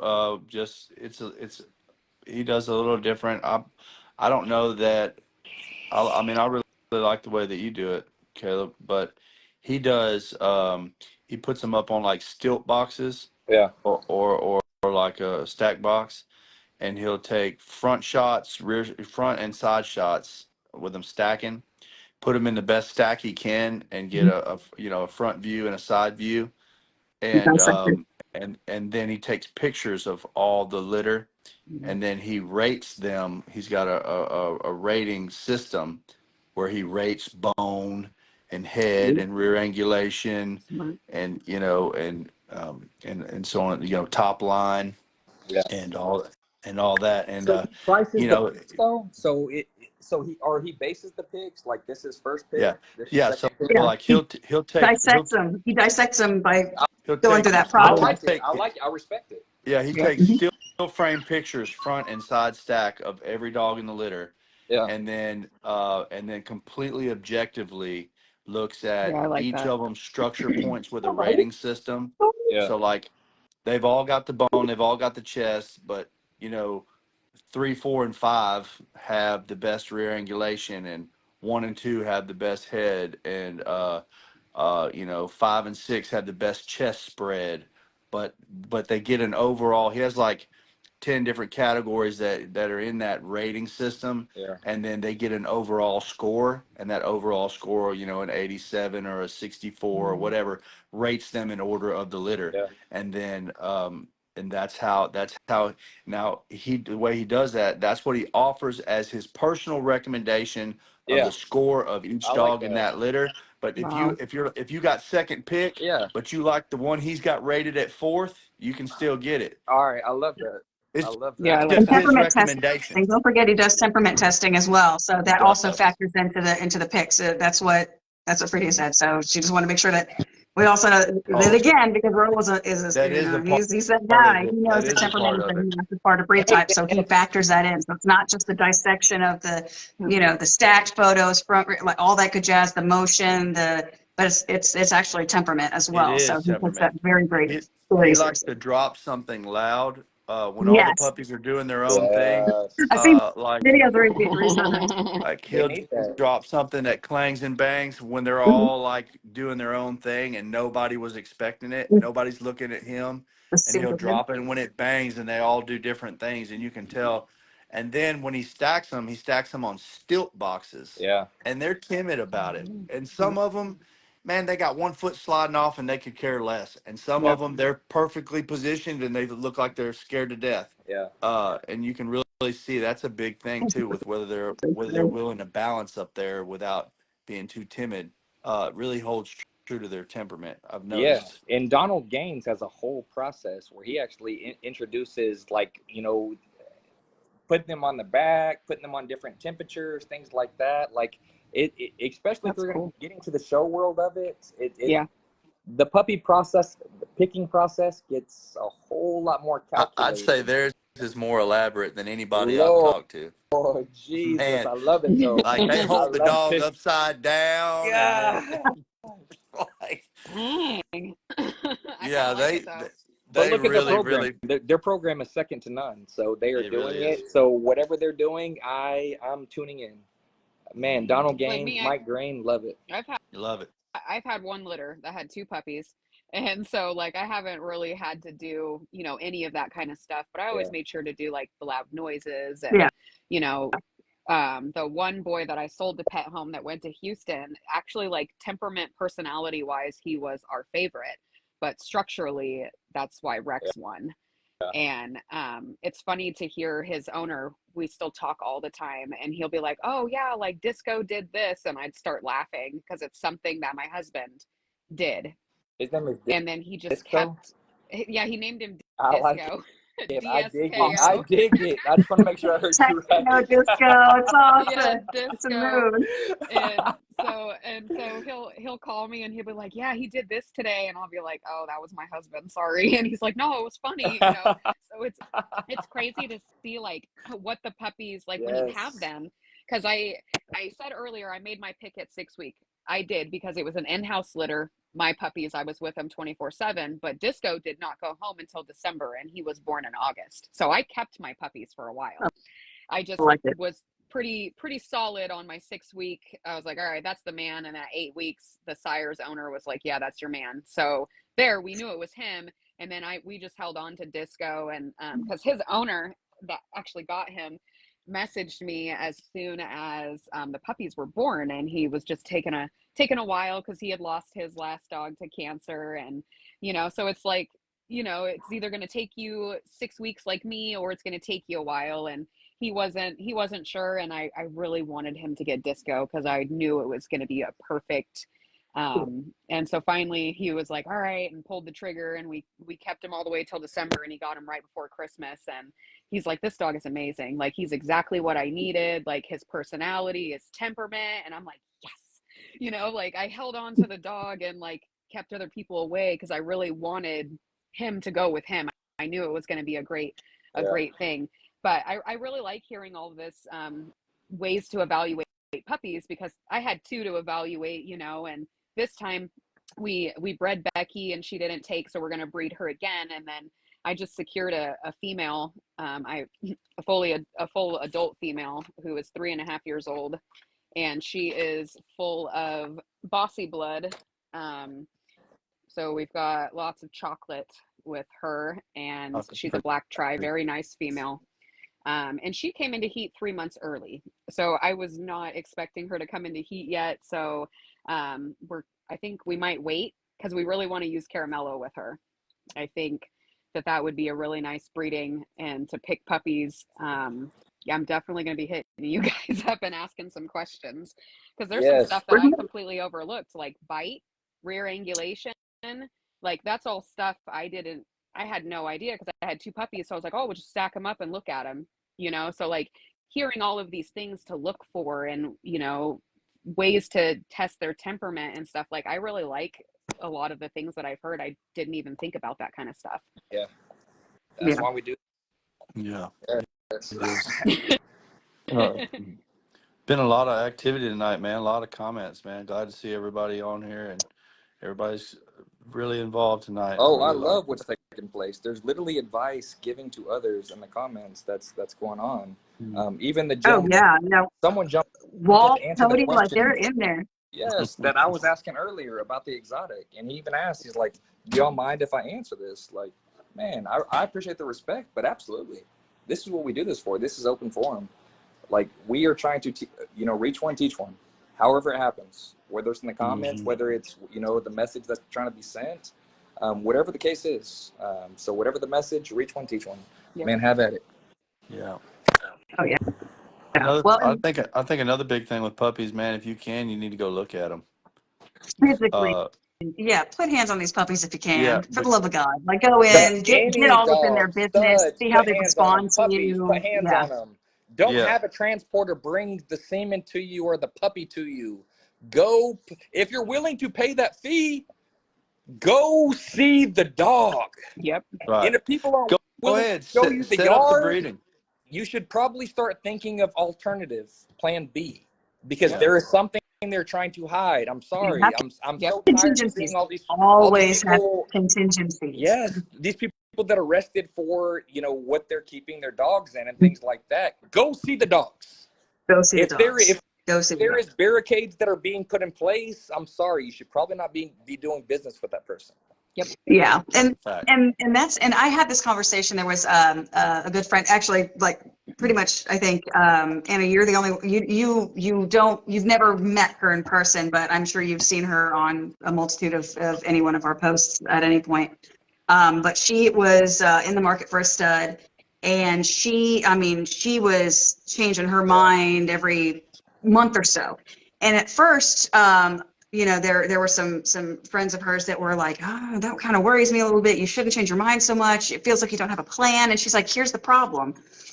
This particular stud owner, this particular stud owner, that, and it started to make sense. There's like accessibility is a massive part of picking a stud. You can sit there and you can pick all the studs you want, but if the owner is not accessible, if the owner is not transparent, then unfortunately business is done. I'm not even going to entertain that nonsense, and neither should anybody else. And so it's one of those things where if you want to have like 5 contingency plans instead of just the one, okay, whatever works for you. Because again, Right. you have, if you're looking for 10 specific things, that needs to include specific needs from that stud owner. Never just look at the dog. 100%. Never just look at the dog. If Always look if at I the can't program call that's you coming 50 from and the breed. times Huh? and ask you every question I can think of, and we can't talk about it, and I can't come down there and look at the dogs and see what's going on, and if everything is just Yeah, not an open door like that, Yeah. I don't feel good enough for you. yeah, I'm not. Yes. If you Yeah, the can't do that conversation. for me, then you don't get my money. That's how that Yep. works. 100%. I'm not going to do it That's like because I had. Sorry. it's tricky. No, go ahead. It's a I tricky thing. You can I had a hide a lot kennel that over the. flew out. She flew out late at night. She came in just before midnight and she's like, I got to see Leroy. And I was like, fly out. I was like, pull up. I don't care what time it is. I will bring my stud out. I have nothing to hide. Yeah. I brought Why his not? 14-inch Jolly Pets ball and he was a complete idiot for it. And he did everything that she wanted to see. Watch him run, watch him play, Yeah. stack him up, put hands on him. I don't care. And Yeah. she was like, wow, thank you. And I'm like, I've got nothing to hide. Like, come check him out. Like, he's dope. I try to do the best I can and take pictures and video at all angles. But Leroy in person is different than photos. He looks amazing in his photos, but when you actually like see him, and I know Corey can agree with that. You actually He see did, him, and yeah. it's like, He made oh sure I man, knew that. So he's just like, those pictures, like, because I told him, I was just like, well, I've been watching him online. He's like, that ain't nothing. He's just like, you just wait till you see this dog in person. He's like, it just doesn't do it justice. I've been working and on trying to capture that in photos with like pressure. He's matured so much since y'all have seen I him, and I've been keeping him under can't wraps see because that dog. whenever you see him on camera now, you wouldn't recognize him. He's changed so much, but Yeah. um, I can't capture his density and really like his proportions in comparison to other dogs. It's really tough, man. Yeah, I feel like he looks great. He's very photogenic, but it doesn't do him justice. I remember when Caleb seen him for the first time. He was still real young then, but he's Man, like, he wow, looked he looks he yeah, he great was in a person. bull. Hey, everyone say hey, Nicole. hey, Ready? Hey, 1, 2, Nicole. 3. Nicole. Hey, Hey, Nicole. Nicole. She wanted to make sure you knew, hey, this is Nicole. Listen, very important. Don't mistake her for no one No, else. I Like, see that she was trying to tell her, and that's awesome. Like, look, you have a following that you're bringing that are listening to you, and yeah. I want to magnify that. Good on you. I got Carmelo and Judy from her. Like she has been a massive blessing in our corner. Like really, because like we were breeding one way, and she's like, no, just trust Yeah. me, and I'm just like, like I trusted people before, and it didn't help me, and but like her and her husband have been absolutely amazing, and they get our BullySnax raw, and their puppies are on it, and we talk shop all the time, and she's been super helpful with teaching me how to read like color, because I had Yeah. someone that knew like Frenchies and English, but that's different than Bully. So like breaking all that stuff down, and also like she breeds differently than I do. Yeah. Like she's got all this beautiful color in her yard, and I've got this old school sable fawn stuff, you know? So it's she's like, no, like my market, like just trust me. And, you know, so we ended up coming home with a couple colorful, pretty dogs, and learning the other side of the market has been fun. But I definitely want to like dig into like the breeding aspect and Yes. learning all of like the science and stuff behind it. Cause You're my talking husband, my he, language now. Yes. he loves the Told y'all you science behind it. Like love her. that makes his brain tick. Me, you can explain it to me or show it to me, and then I can run with it.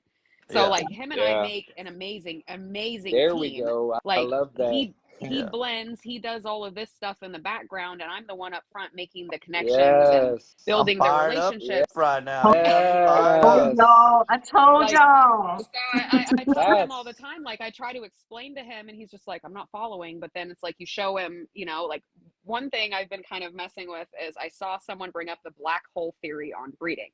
I don't know if you guys have heard about it, but there's like this whole bracket formula chart and stuff. And so I find it fascinating. So I've ran black hole theory on a few breedings that I have in mind to see if Yeah. this stuff comes true or not. I don't know if it does or not. I'll have to send you the link, Caleb. Like I'm into it. I'm Now I shocked. feel like I need to like look that up. I got Yes. so lost into it one night. Like I was up till 3 o'clock in the morning, That's and I was gonna be like, I need me to go to bed. tonight if you send it to Black me. hole And it's theory really cool. Like breeding. I've talked to a couple people about it, and a couple people know about it, and I've asked a couple other people, and they're like, that just sounds silly. And I'm Yeah. like, well, I don't know, you know, because it shows your key position females, it shows your tail males, and it shows that if you breed if this male to this female, it'll show you which ones they'll genetically pull from, which is similar to what we kind of do when we look at pedigree, Yeah. but this actually just puts it in a bracket formula. And then it's going to show you the Then black hole dogs that will not even matter if it's in the genetic makeup, because they won't pull from it anyways, based on their position in the pedigree. So it's something cool that I've been messing around with, but I didn't know if anybody else had heard about it. I've asked a couple people. The one guy, his name, hopefully I don't make him feel bad for shouting him out, but his name's Anthony, and him and I've talked a lot. I think his last name's Falzone, maybe. I can't remember, but I think his first name's Anthony. Good dude. I North think Carolina, that's who South I was. Carolina. Yeah, I think that's who I was talking to about it. If not, sorry if I called you out, but it's somebody with that very similar name. I'd have to go look at my notes for sure. But like he sent me brackets and was like, yeah, I'm da da da da, and I was like, okay, somebody else that's like acting like a mad scientist right now, because that's so cute. That's the kind of stuff that I like, because that's what makes my husband's brain tick, is the science side I of it. love Me I love how y'all just pair show that. me. I love that you use it, like it's not use is not the proper word, but like you guys utilize each other as sounding boards, and you have different things to contribute to your program, it respectively. And I think that is something that, I mean, you've got, if you're going to have a program, doing it by yourself, not a good idea. There's no way.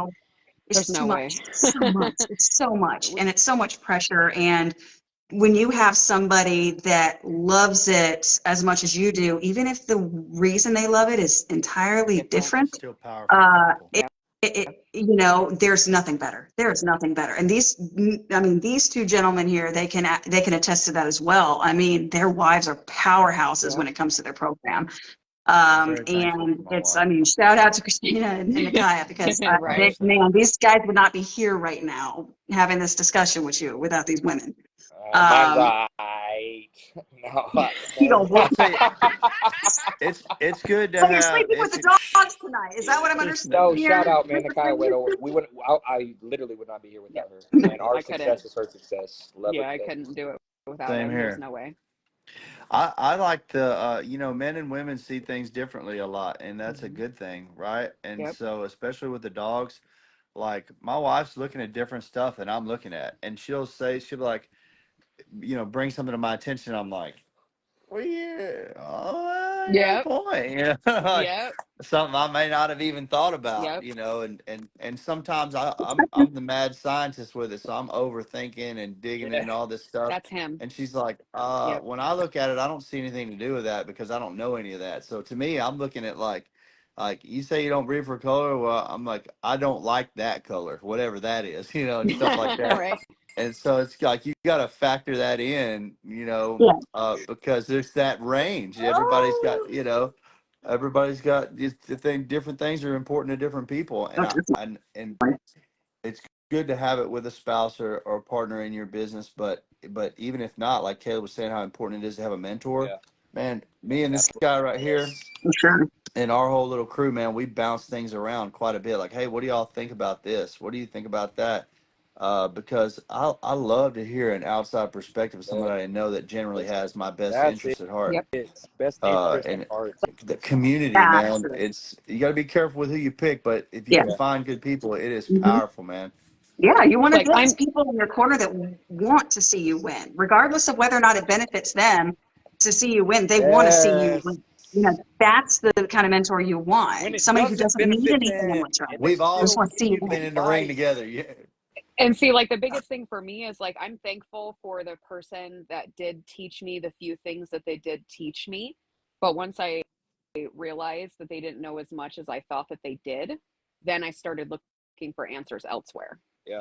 It's like I want that mentor that wants to take me up under their wing, that has no hate, jealousy, or anything like that. So it's like having certain people in my corner now that I didn't have before that are in my ear and I bounce things off of them. I know that they actually want to see me succeed. Yes. So I don't ever have to worry about them trying to keep me back. Like I had a long conversation with Levon over at Cerberus today, and I'm like, hey, help me out. Like, this is what I'm trying to do. I'm not understanding. And she's breaking stuff down for me differently than anyone She's else good at has. that. She's like, you see where this dog is in the pedigree? And I'm like, yeah. She's like, you need to find a female that has those dogs in that spot in that pedigree to be able to achieve this. And I'm like, ding, ding, ding, ding, ding. Thank Because you.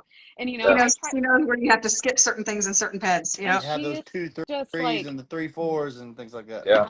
and like Mm-hmm. Rex, because Rex pulled from his third generation. I look at him and I go back and I look Your at his pedigree and I look at grandpa. all of the dogs and I'm like, why do you look like Demas, bro? Like that's your mom's grandpa, but where he is in the pedigree, it makes Mhm. total sense. So it's like, I feel like me moving forward as a program, we have more tools in our arsenal and we have a better understanding of things so we can make better breedings. Like I have 2 breedings lined up. My female Becky, she's blue line and San Dimas. I'm taking her to a Sunline male that also has Komodo dragon who has not been alive since 2012. So when I made the pairing there, I didn't care about color. Color is totally off the table Right. because the male that I'm using, his color code is identical to Leroy. It's straight fawn sable. It's not going to happen. And Becky's a tri-carrier, so we're going to get a bunch of blue dogs. It's fine. But I was trying to find a male that complemented her, that brought more of that OG bully look, because he has this beautiful old school headpiece that you just don't see on dogs anymore. And he complemented where she lacked and vice versa. So I'm really trying to keep a female, hopefully off of that for our program in the future. And hopefully that works out for me. But it's like I've kept other females from other breedings that I thought would be good. And then once they mature, it's like, that's not what I want for my program.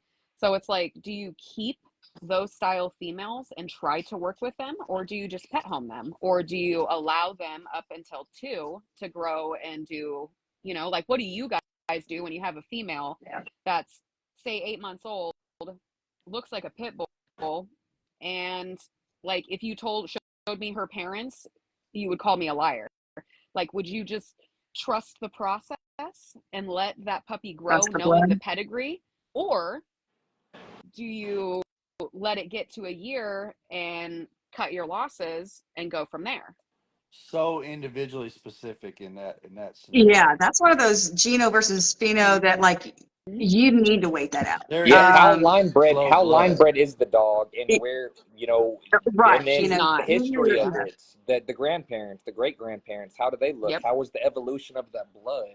How And then does it grow? So there's a when I different start digging scenarios. into that blood, there's a lot of unknown, Yeah. a lot of All right. Well, pedigree that falls off. So that's where it kind of leaves me in a spot where, do I want to work with this, or do I just want to cut my losses and get a more breed type better pedigree style. You know what I mean? I would I be don't know if the careful words are with how making much I sense. dive into it with the question marks, of course. Yep. Like if your program is based on that, like, hey,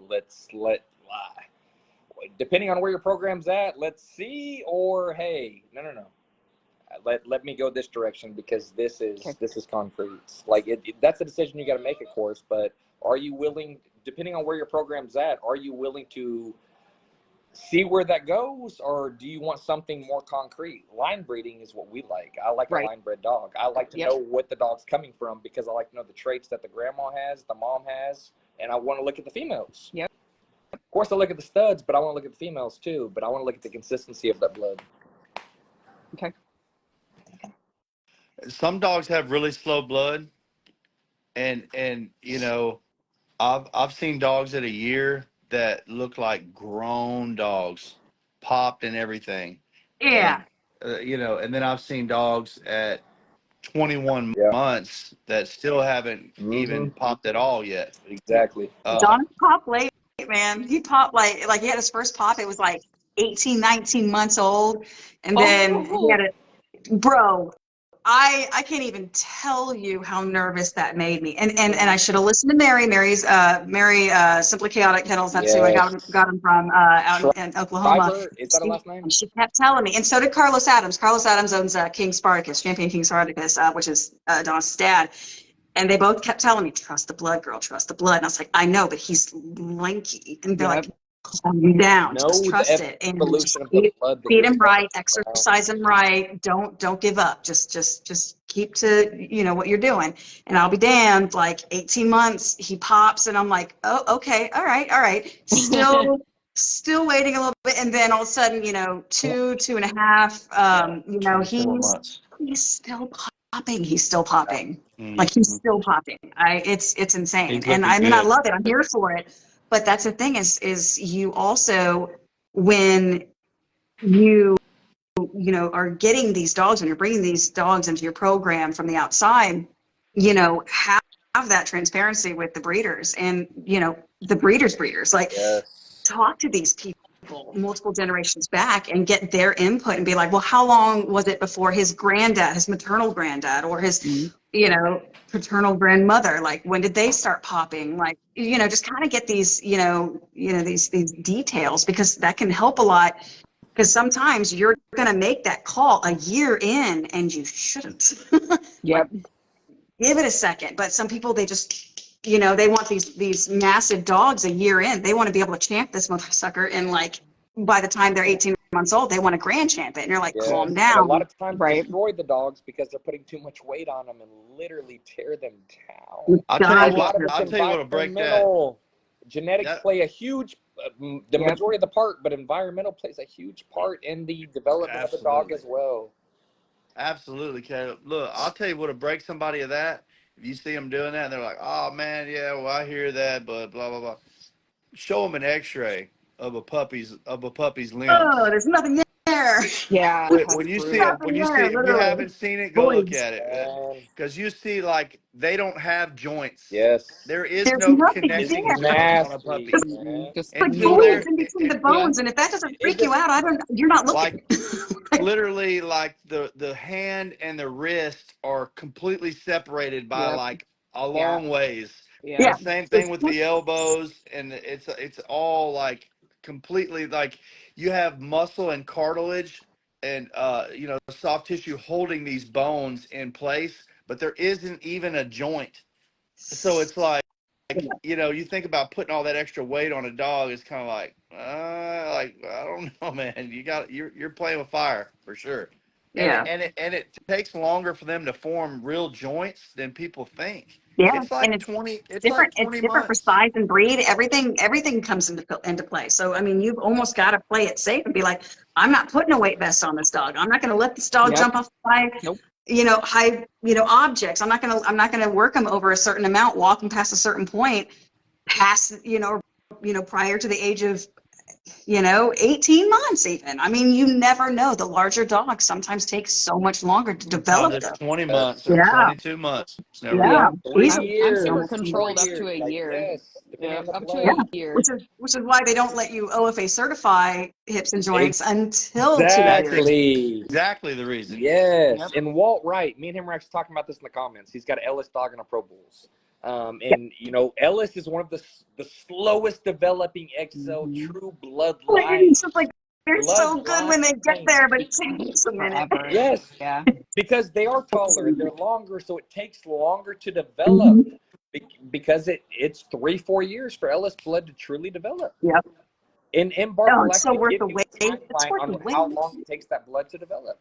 Oh, Yeah. wow. Okay. I wonder how many people sold them dogs prematurely and Just, regretted it. right.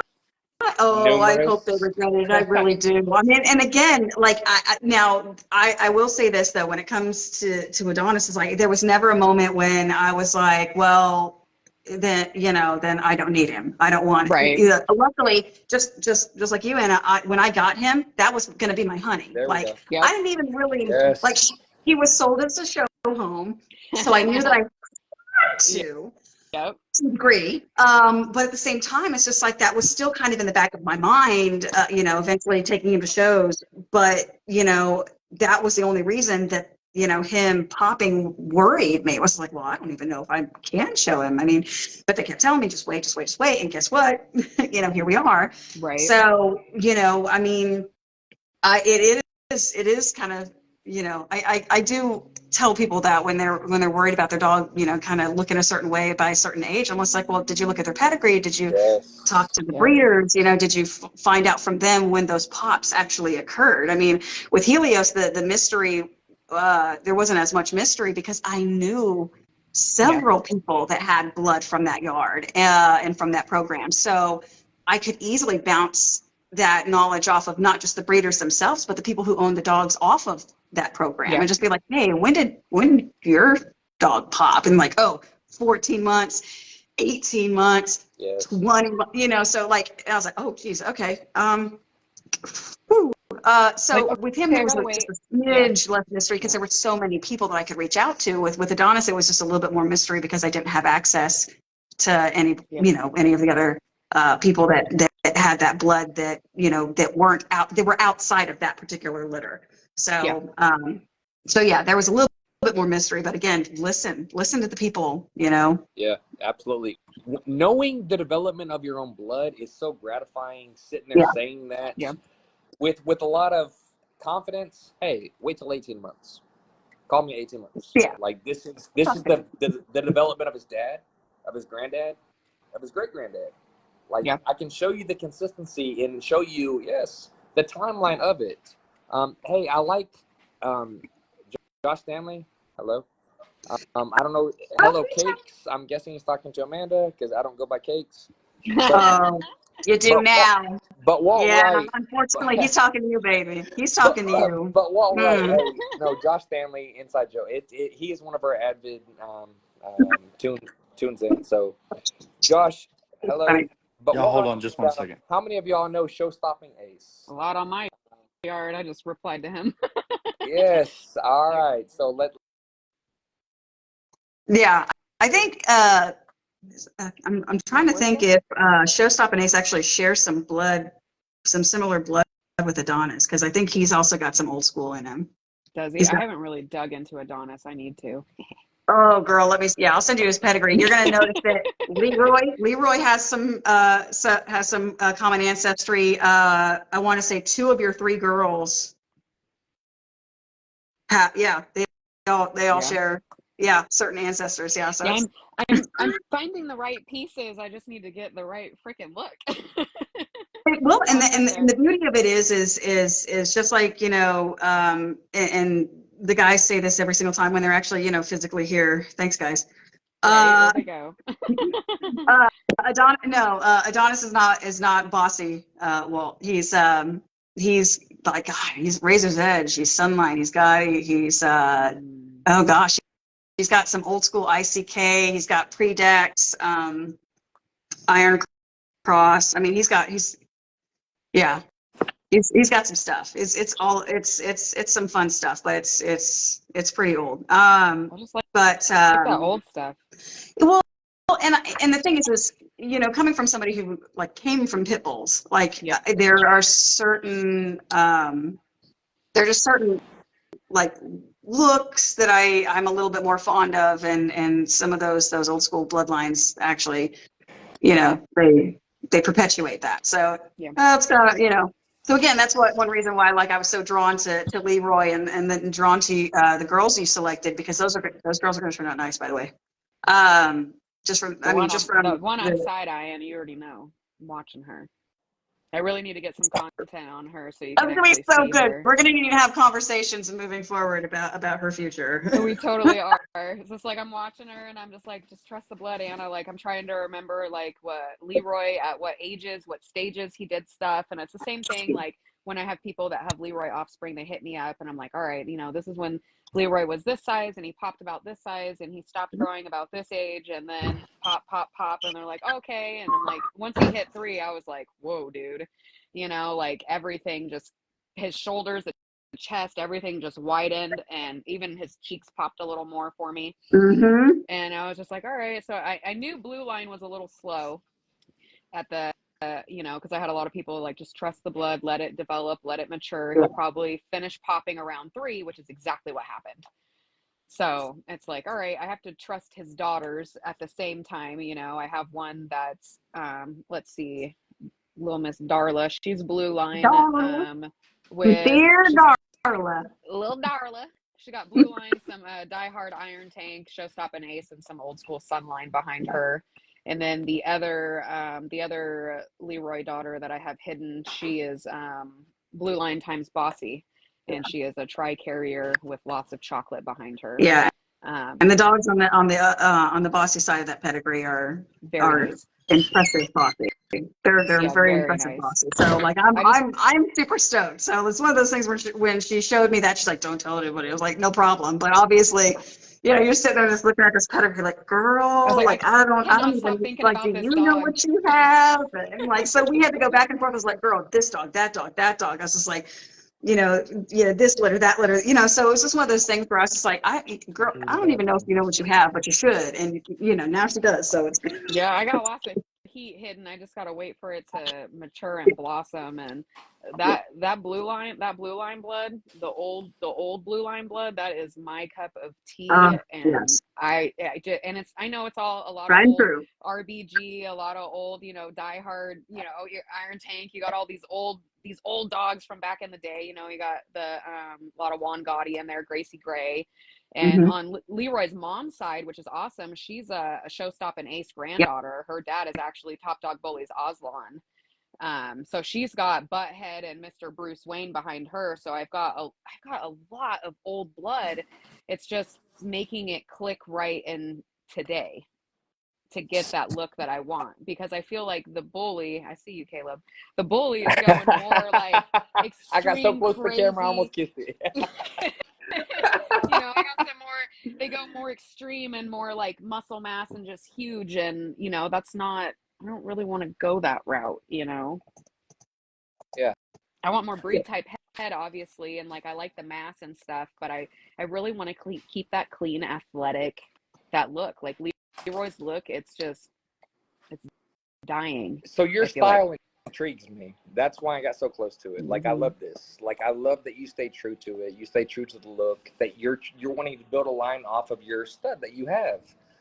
I want to know your top 3 studs, that living, dead, anything, because I want to really know the line, the look that you're going for. I understand the dog that you have, but I want to see the top 3 studs that living or dead. Everyone. That's honest. Amanda. Man. I want to know. I need to think for a second. Now, are we picking we'll go to Amanda through classes, or are we just going to go ahead and say, there is no doesn't matter, regardless of class, no. top studs? Top studs. That baby. Love you. I love you too. You too. We all love you. Was that my girl? Yeah, that was Lily. She's calling it. She's calling it tonight. She's taking little Kato with her. They don't. Awesome dude, by the way. They're Awesome dude. inseparable. Yeah. Great Uh, dude. Um, that's how I earned my signature right up there behind Caleb there. let me Yeah, see. Let's see. Favorite studs. Favorite studs dead or alive. that is his signature Classless, right there. no Classless. class. Yeah, yeah. I'm still. I mean, I think I've got a good idea of what I'm looking at, but Tough. I know it's I tough. Mm. It's tough. There's like a lot of old RBG stuff that I like, That but yes. All right. it's a certain yeah. side of RBG, like GK Cora. I love him. He was hot though. I don't want that temperament, but his look all day. I love that.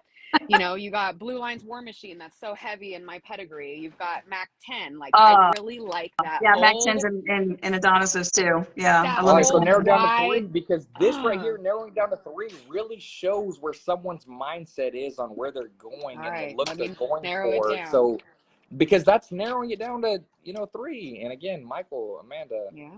hey, we're all going to be asked the same question. Amanda, you're going next. Like right now. Yeah, actually, you know what? Go ahead and jump in because we're going to let her think on this. We're talking about dogs or lions? No, dogs. Dogs, There's 3 dogs, top actual studs. 3 individual top. dogs. Yeah. Yes. First and foremost, definitely going to start out with a dog that I mean, again, I've been following for years. I love what he produces. He speaks for himself. All of his productions speak for themselves, and their productions speak for themselves. Waffle House, Grand Champion Waffle House. Oh yeah, Waffle House. That is one bad bull. And the funny thing is just watching his development and then again watching him outproduce himself every single time, but also produce himself in every single litter. Like there's so many litters where you can look at the face alone and just be like, that's a waffle. That's a waffle right there. I know what that is. He can be bred to anything, and he can produce. So I mean, he's been bred to excels and produce champions. Yes. It's grand champions. Literally. So it's like I mean, he keeps on having to recreate that image where Prodigy. it's grand champions. It's like he keeps Waffle House adding it Run. to it. I swear every 6 months he adds another grand champion to the waffle. Grand champion Prodigy is a Waffle House son. Yeah, XL Grand champion. Yeah, Prodigy. Yeah, so grand champion Prodigy. Yes. So I mean, again, it's just one of those things where like Waffle House is just. I mean, sorry, that's a monolith. You can love it or hate it. No one produces more grand champions than that dog has. Like direct produce. Like. That's the sire. So, amazing dog. I really, I wish I had XLs. I wish I had an XL stud that I just literally was like, that's the one. Genesis, I really, really like Genesis, and I like what he's throwing. It's one of those things where I've seen, God, how many litters now, Caleb, since we've known each other? And it's forever telling. Like there's no disguising whose kids, like who's the father. You are not. It's not going to be the case. They all look the same. Yeah. It's they have traits that their mother has, obviously in use of whatever he's trying to correct, but for the most part, like they are their father's children, and it's a really, really pretty thing to see. Kind of the evolution and the development of the program that way. But so when it comes to XLs, I would say Genesis has really made his mark, and he's not done yet. I like Samson. I like Samson. Oh, yes. Samson, yeah. I think for me, it's really for him. It's not just obviously the blatant mass that he has. It's in spite of the mass, the functionality. He's highly functional. The movement is superlative. It's just like there's the movement in spite of that mass is you can't mess with that. And the video of them temperament. going in the ring without them touching him, without a leash, my God. no leash, no commands, no nothing. She's just walking. He's just doing. I mean, he's on autopilot. And I mean, so yeah, temperament being a big part of breed type. That's the whole package right there. So my 3. All right. Man, Next, hot seat. depending on how far back you want to go, As far as you want to go. I'm gonna talk about some dogs we got on the table right now that I've been looking at. That are really just good looking dog. I like that. I like Zeus that Duran's got. That blue that Duran's got right now, named Zeus. If y'all have seen him, that Fred Duran's got, he's a beautiful Yes. dog. I had to give Waffle his flowers, of course. I have to agree with that. He's produced so much, you know. Um, Man, as far as productions, that line that comes from where Top Gun, man, Oh, Top I like Top that Gun, one. Yeah, Top the pink Gun, blood. just about everything that comes from that dog. He throws every color, you know. He was the perfect mix. He was the perfect I don't mix. An think you could have inbred. orchestrated that breeding His better. mom was an inbred Chicks Diggett's daughter, Hmm. bred to Future, which is a proven producer, and that produced Top Gun. But that solidified his producing power Yeah. because his mom is inbred. Hmm. That's Mm-hmm. where, Yeah. man, Those genes, that's why Top Gun's so those genes special. were strong. Emmanuel Tavares, man, Tanner Blankenship. Hey, man, nothing but respect. Yeah. Yeah, Top Gun. I Top Gun love to what me he's is trying one to of the do. best producing XLs in the game right now. And you Beautiful can go dude. on down. You can go up and down his line and find some real killers, man. Some really great dogs. Uh, he's got a production eye candy that Sarah Roach has got right now. Yeah, He's Oh we just saw yeah, him Sarah. the he's season You just love opener. over a I year can't like old. so good. He's just over a year old. Looks like he's got tennis balls in his cheeks. He's Like he's smuggling. Her he's program's so nice. yeah, Man, I he's love me some Kentucky big. Sarah. finest, Sarah Roach, shout out, Man, man. Yeah. shout out to her, man. She's got some Next beautiful time. dogs. Mm-hmm. Um, you know, so yeah, man, I'd say Top Gun is Beautiful dog. you know, and if Caleb, even if you're not here, man, Genesis has got some productions out Mm-hmm. here, buddy. Man, I You appreciate it. you can tell a dog, that's related to him, man. His blood shows. Yep. And I like that about him. You know, to me, I think hybrid vigor is a big problem with breeders. You got a lot of lottery ticket dogs that they can't produce. So you got a dog that throws a look. You got a dog you know what you're getting when you deal with them. That's a powerful thing in this man, Yep. and he's definitely got it. That's how Waffle House Yeah. became so famous because, like she said, you could see that gene and you could see that Yeah. dog in the blood. Like, wait a minute, I Crazy. see you in there. You can tell. If y'all haven't seen Zeus, that Fred Duran's got, the blue that he's Woo. got, I'm gonna go check him out.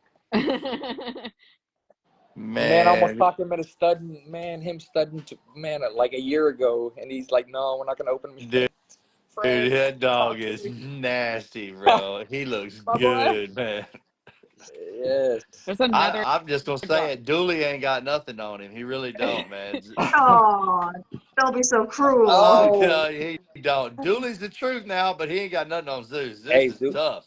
Zeus is nice. He's a bull, man. He is a complete bull. There's He is a another dog, complete but bull. I don't know how to say his name. I don't know if it's like it starts with a D. It's like I don't You know say? how to say it. It's like yeah, thank you. Do you say? Just say. Yeah, Yeah, sure. Yeah, sure.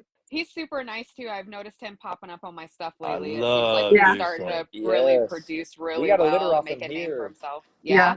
We got a son I've named Yeah. got a Deuce. female off that litter Yes, Caleb had with Duce. yes. Yes. Do I say just sent he'll pump out my daughter. some I just sent my rhinoceros. daughter to bed with a mulatto Duce puppy just a minute ago. That litter right Yeah. there is so special, man. It Man, is, bro. mulatto is oh my gosh. She She's nice, bro. Producer. like how on earth that dog throws.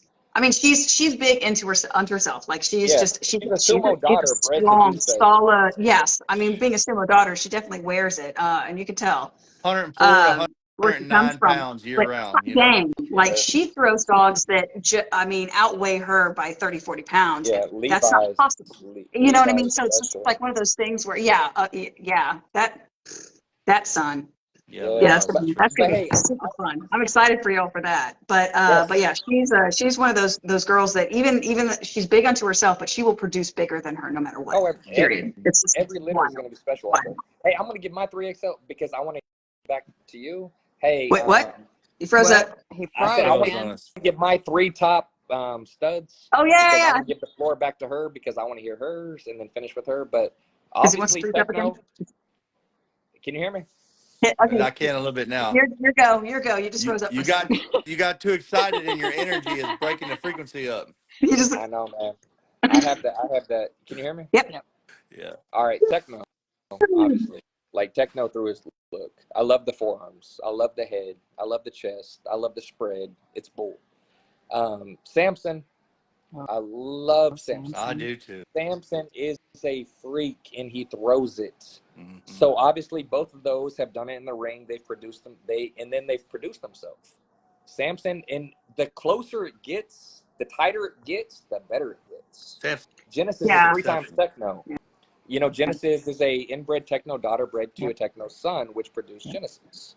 Yep. Samson is a very, very line-bred, inbred dog, and every dog that inbreds, line-breds off him is hitting.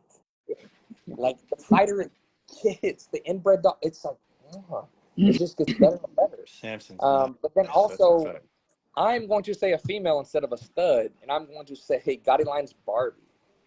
Because she not only produced Dax, she produced Ichiban. And those two influenced the game. Yep. That it's uncalculated because they're still influencing the game. Ichiban went to the Exo world. Antonio McClenny, shout out, man, a mentor of mine, took it to the Exo world. And then, of course, Dax did his thing. Ichiban didn't get used like he could have because he was overshadowed by Dax. Like, they were in the same camp. Ed Shepherd produced both of them from the same female. Godline's Barbie, she produced both of them. Like, so I gotta give credit to that female. Like, Godline's Barbie, my favorite female. Besides Hope, I love Hope. I can't put that, but yeah, I gotta give credit to her. She produced her ass up. Samson, man, is That's a dog. golly, man. That's a cold dog. Yeah. Like, that's dog. Like, crazy. it's one of In those the things ring, where no lead in performing like that with that breed type. Like, he exuberates breed type. he's just If there was like, a dog that defined the American Bully, I would vote for Samson. Just the headpiece, you know, that said, "Hey, this is what the American Bully should Somewhere exuberate." between Samson and Ducey. I do like Ducey I like could use Ducey. a little That's hard to rear. Like, he doesn't have a argue. flawless rear, but yeah. man, that headpiece is Yeah, that so sexy on headpiece. him, man. That's Man, what I caught saw him in me. I person. was scrolling and I was like, wait a minute, what was that? And I went back and I was like, and oh, doing damn. that. I was watching the little Sean's got video his that hands they full with that dog. that he has on his Facebook where he's on some kind of little there's a little Yorkie or something on a little beanbag pillow and he's got a bone held down. Ducey's holding a bone down under his foot, and the dog's like, "Give me that bone, give me the bone, give me the bone," you know. And it's trying to bite him in the face, and he's just like, and then he kind of looked over at the dude and put his hand back over it. I was like, man, temperament's great. Right at 20 It's a at the good Withers, boy. man. I seen him put it on him. Oh, yeah, we had to watch him because he had to. That's the thing is there were a lot of people out there just being like, he's a standard, he's a standard, he's a standard. He's just like, all right, bet. So he actually wicketed him like live and and just sent that video out into the ether. And it's just like, no, for real. He is just over 20. He is flat-footed. He's Just still over there. 20 is an excel.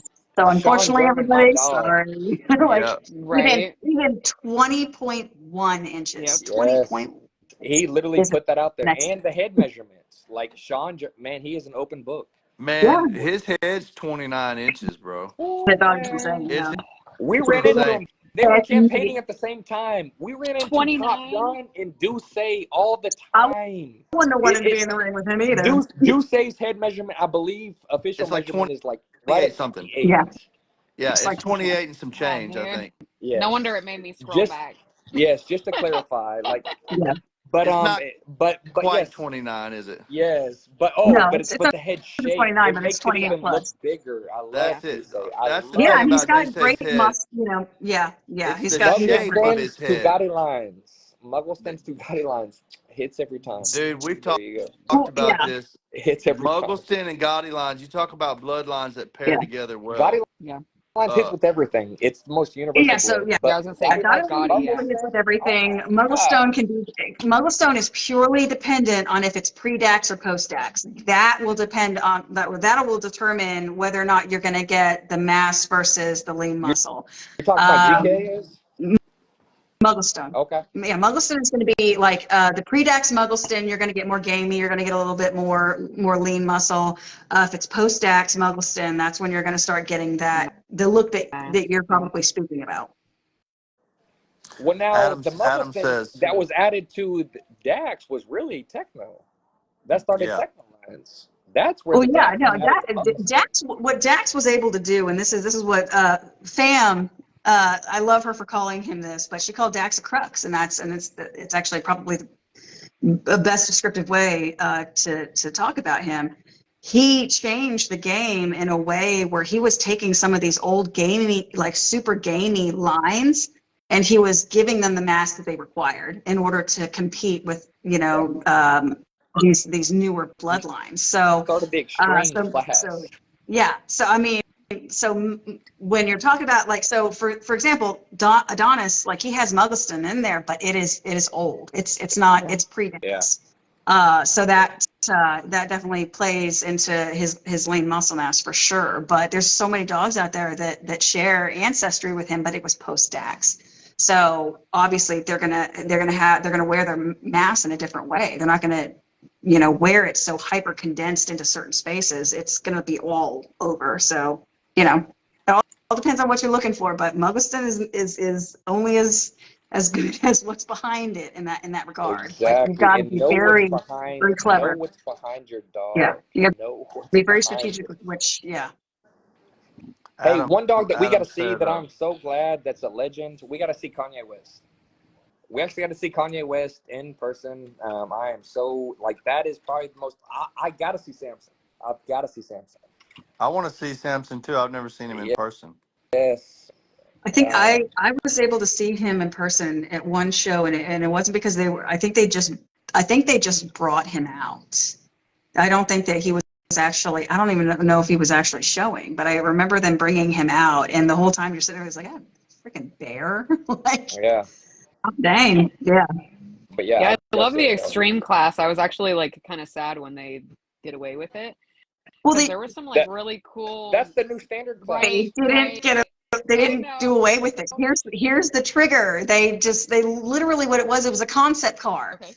They took like, okay, so the good things about the extreme, the features that they wanted from the extreme, they put them in like in 2014ish. Yeah. Okay. When they changed the breed standard, that they didn't change the breed standard, but they definitely changed the breed standard. They implemented those extreme traits, and then that became the standard. And then what was the standard is now what you see as classic. Got you. So Okay. yeah, Okay. So that's what That makes so yeah, sense. happened you're to the Athletic seeing, yeah, XL that you like so much. yeah, It's still technically what is what an XL is supposed to be, but it's not what they're looking for anymore right. No. in the ring. Yeah. And it depends on. I mean, you get CC Alberta fired up about it. She'll call them out like, oh, what are you judging here? I thought we had a playbook here of how this goes. It's athletic. Say the dog's too athletically built, huh? Well, that's what it's supposed to be. If you look right here, so it depends on who you ask. But yeah, they definitely don't.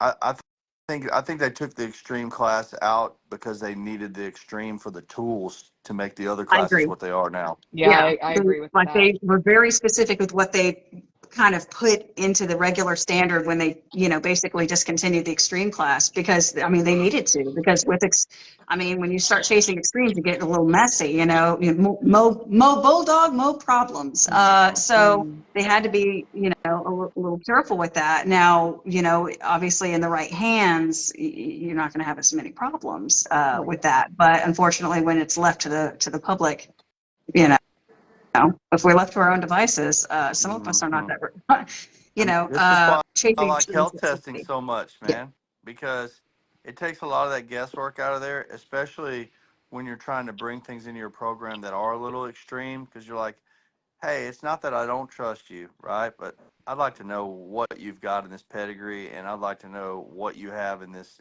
genetic test because, uh, it's nice to see 100% American Bully on there, Yeah.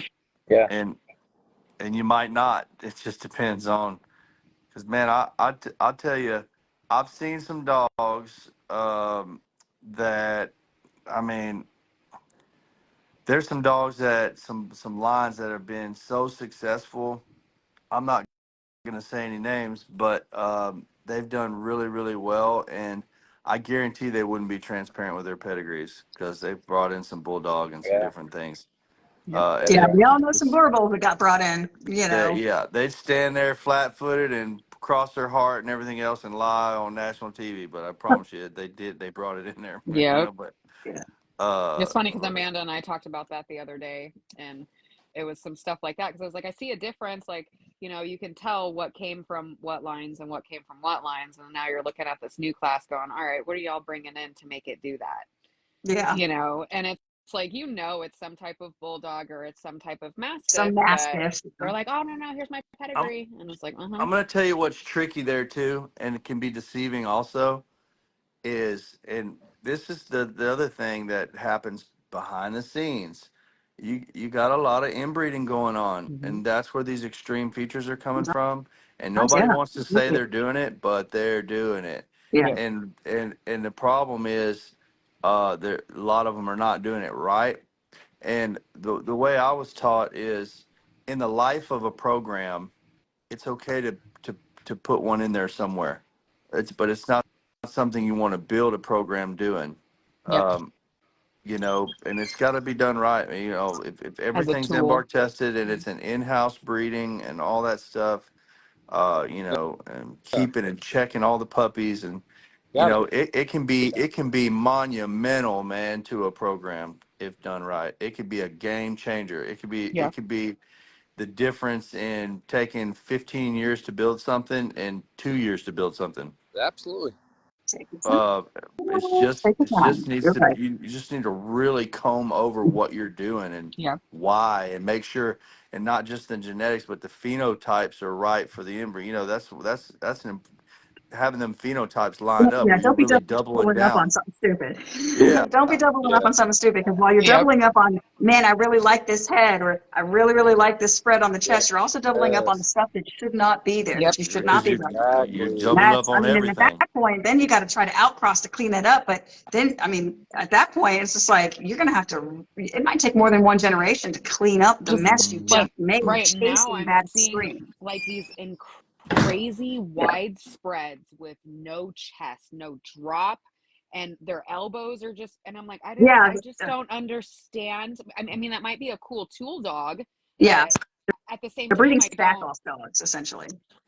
Okay, I could agree with you there. I just could never see using something like that in my program unless I had like, no, I still can't. Like, I just don't understand the look of the super widespread, no I chest, and I then can't they have bad stand it. elbows.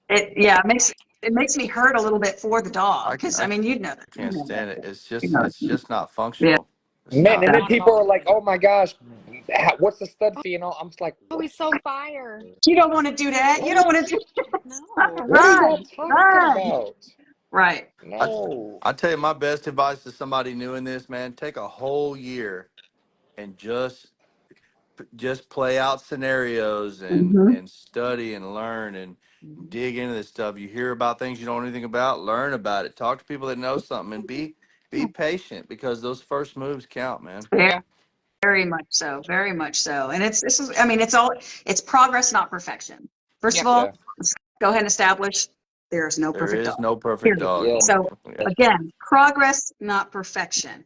Right. The goal should always be moving towards that breed standard because now Yeah. very important to note, we would not have the American Bully at all if the people that had invested in creating it were not into the wow Yeah. factor, right? It was a wow factor dog Yeah. from the go. We wouldn't have Yeah. had it, nobody would have, Absolutely. so at this point, it's just like the wow factor has gotten it to where it is. But at some point, we do have to draw a line because if we want to continue to create a consistency, we're going to have to stop at some point. Yep. Close the stud books, you know, literally we've got to make it so that consistency within the breed standard, not just consistency in general sense. Y'all are cute.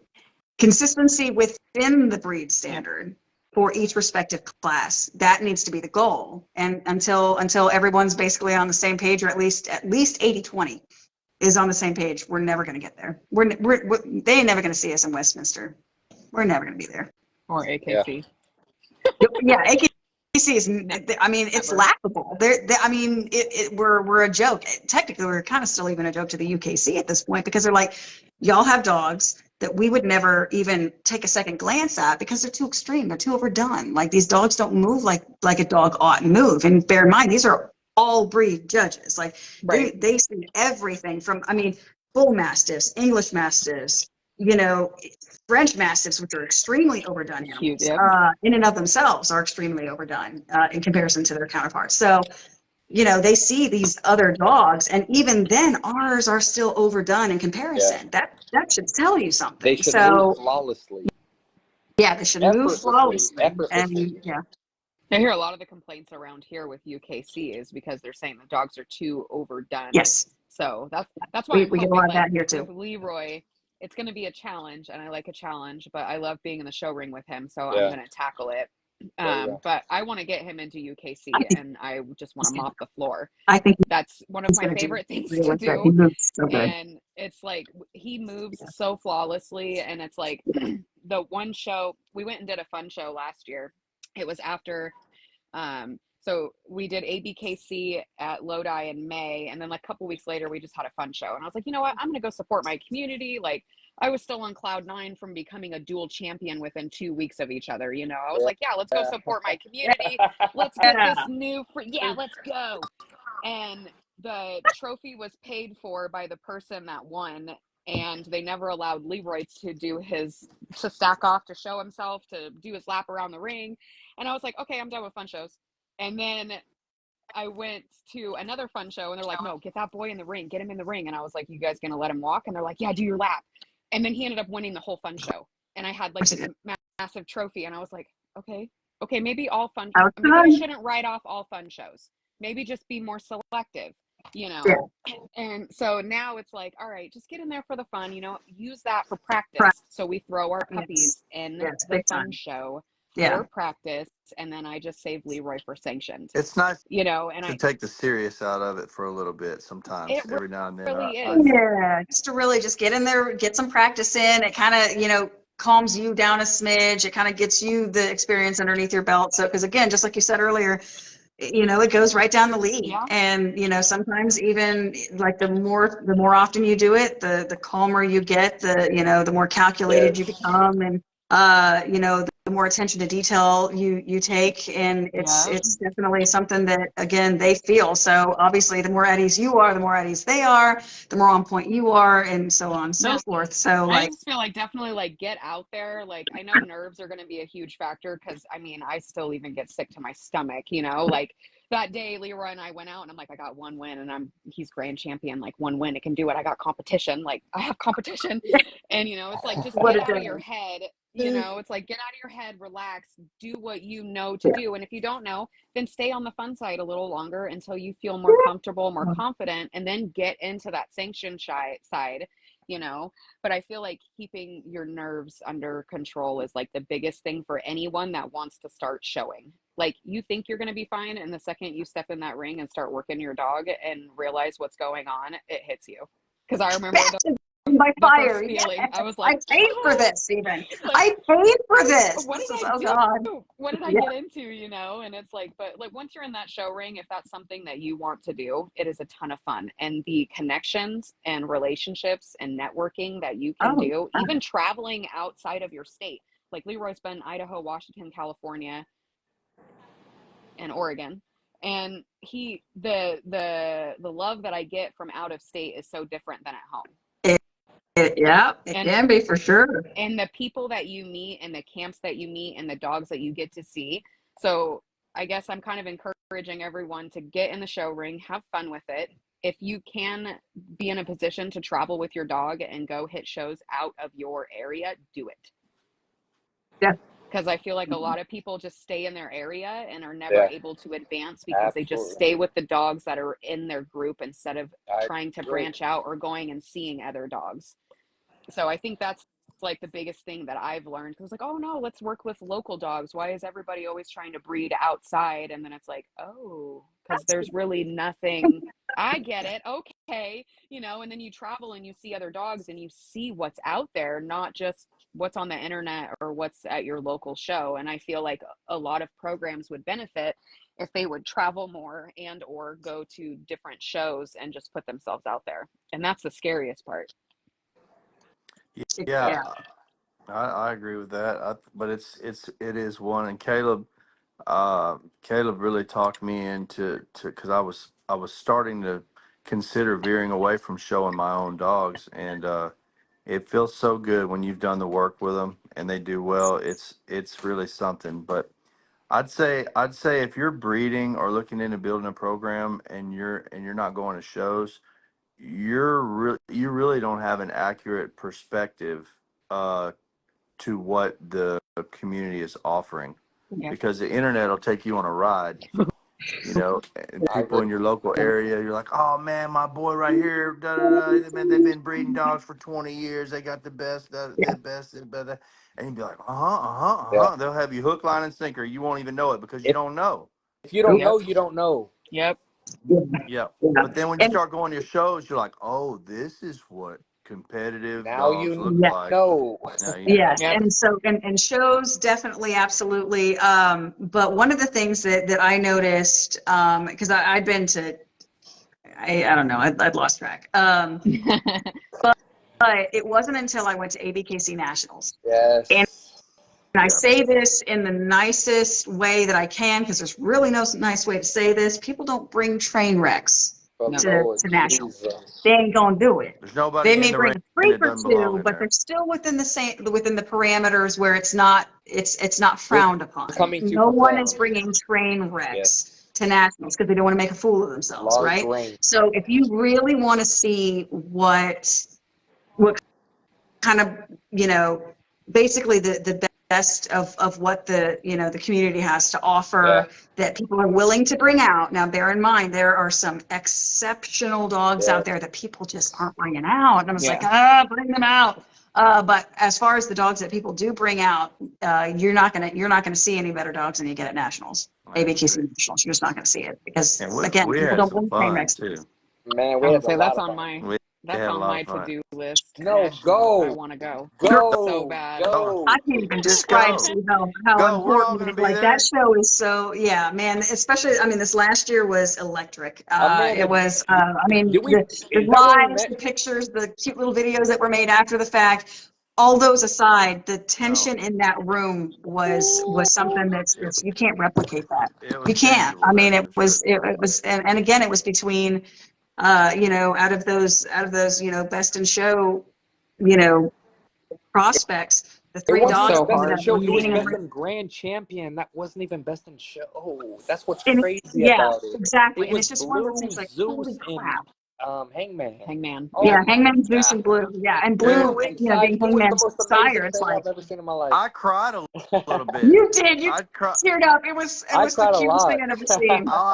I couldn't even talk. I was like, Yeah, I was if it makes you stuck, feel man. better, when I got in the ring and I saw them taking pictures with, Devin and then Lee and Hangman, I started tearing up too. I was like, damn it. Man, I that was a thought I was gonna make it out of here showdown. without time. They did Damn, their thing, they man. I did Them just do boys remember got it. seeing down. the pictures and the videos from it, and I was like, oh my And that gosh, like I can only doesn't even, imagine yeah. how that building Oh, felt. we were right there. When they went Electric. down and back, we were Oh, right there. That Yeah, was We the so were cool. down and right back, there, bro. just watching with the all down three and of back them with down and three back. amazing Yeah. animals, three Oh, it was amazing amazing. handlers. It's just, you can't, damn, you just Man, can't. my feet were cramped up. They were so tight in my shoes trying to. He was just I'm like, telling I you, swear, if he thought that if he moved, something was gonna Yeah. go awry. So he I'm just telling sat you, there and like It's like teared I'm up here. and he I'm was not bright moving. red in the face, and he was just like, this is amazing, but I I can't was. move. Oh It was my so God, What a dude. perfect fun. moment in American Bully, ABKC history. It Right. was. It Yeah. really Like that was. moment can never ever be relived. Like as Mm-hmm. much because you try to retry and it's not. But it was just amazing. The judge It was was. perfect. The dogs were perfect. The handlers were perfect.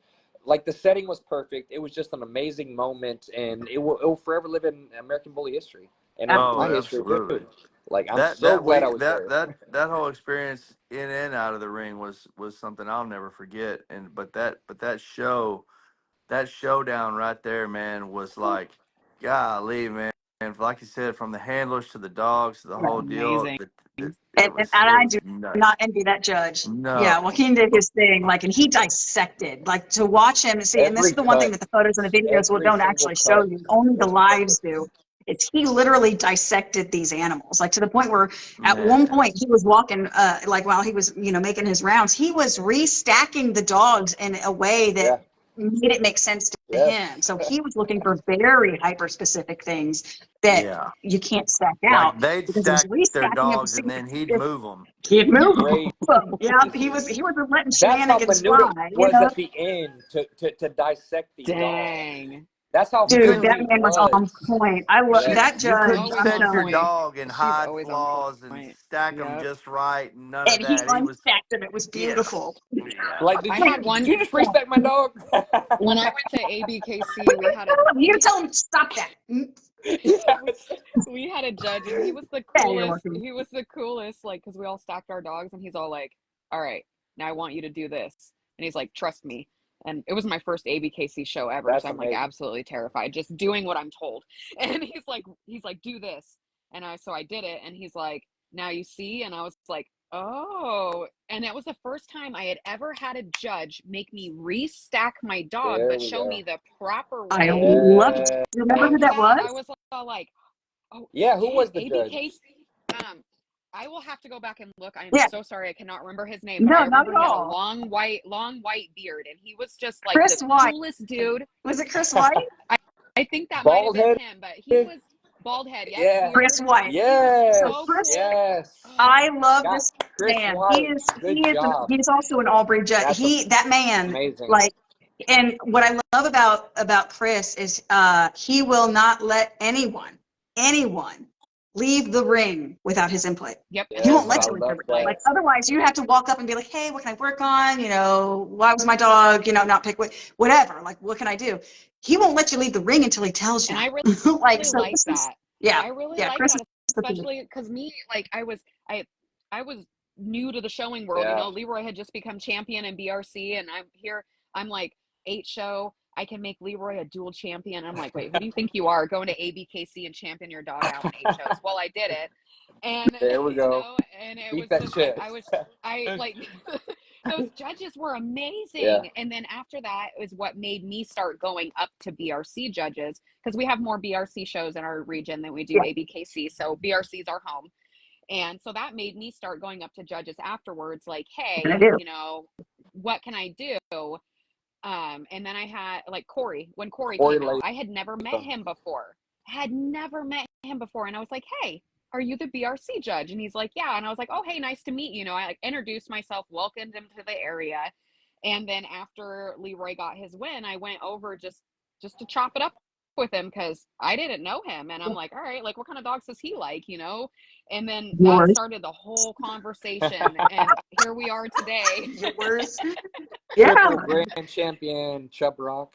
Yeah. So if it puts something into perspective for you, like Corey, Corey is Corey and Vicky are my go-to in so many endeavors. Because Mary, who I got Adonis from, she's in Oklahoma. There's only so much she can do. She can always kind of instruct me, but she can't physically, be there every time. So with Corey and Vicky living close enough, like we were at a lot of the same shows and everything, and I was having a problem with Adonis sitting in the ring. No. Yeah, he did not, like, at this point, he was just like, you're not allowed to grab back there, sir. I don't know you. So he was doing a lot of sitting. And so it took, Corey, he played with him. He wrestled with them. Like, he made things awkward. Like, it was like, What's the word? he made things awkward with Adonis. And eventually Adonis stopped sitting. Like, he's just a well-oiled machine. And so because I got to know Choice of because I got Boy, to know, he and she's Vicky playing good, and whether she know it or not, ain't she? Golly.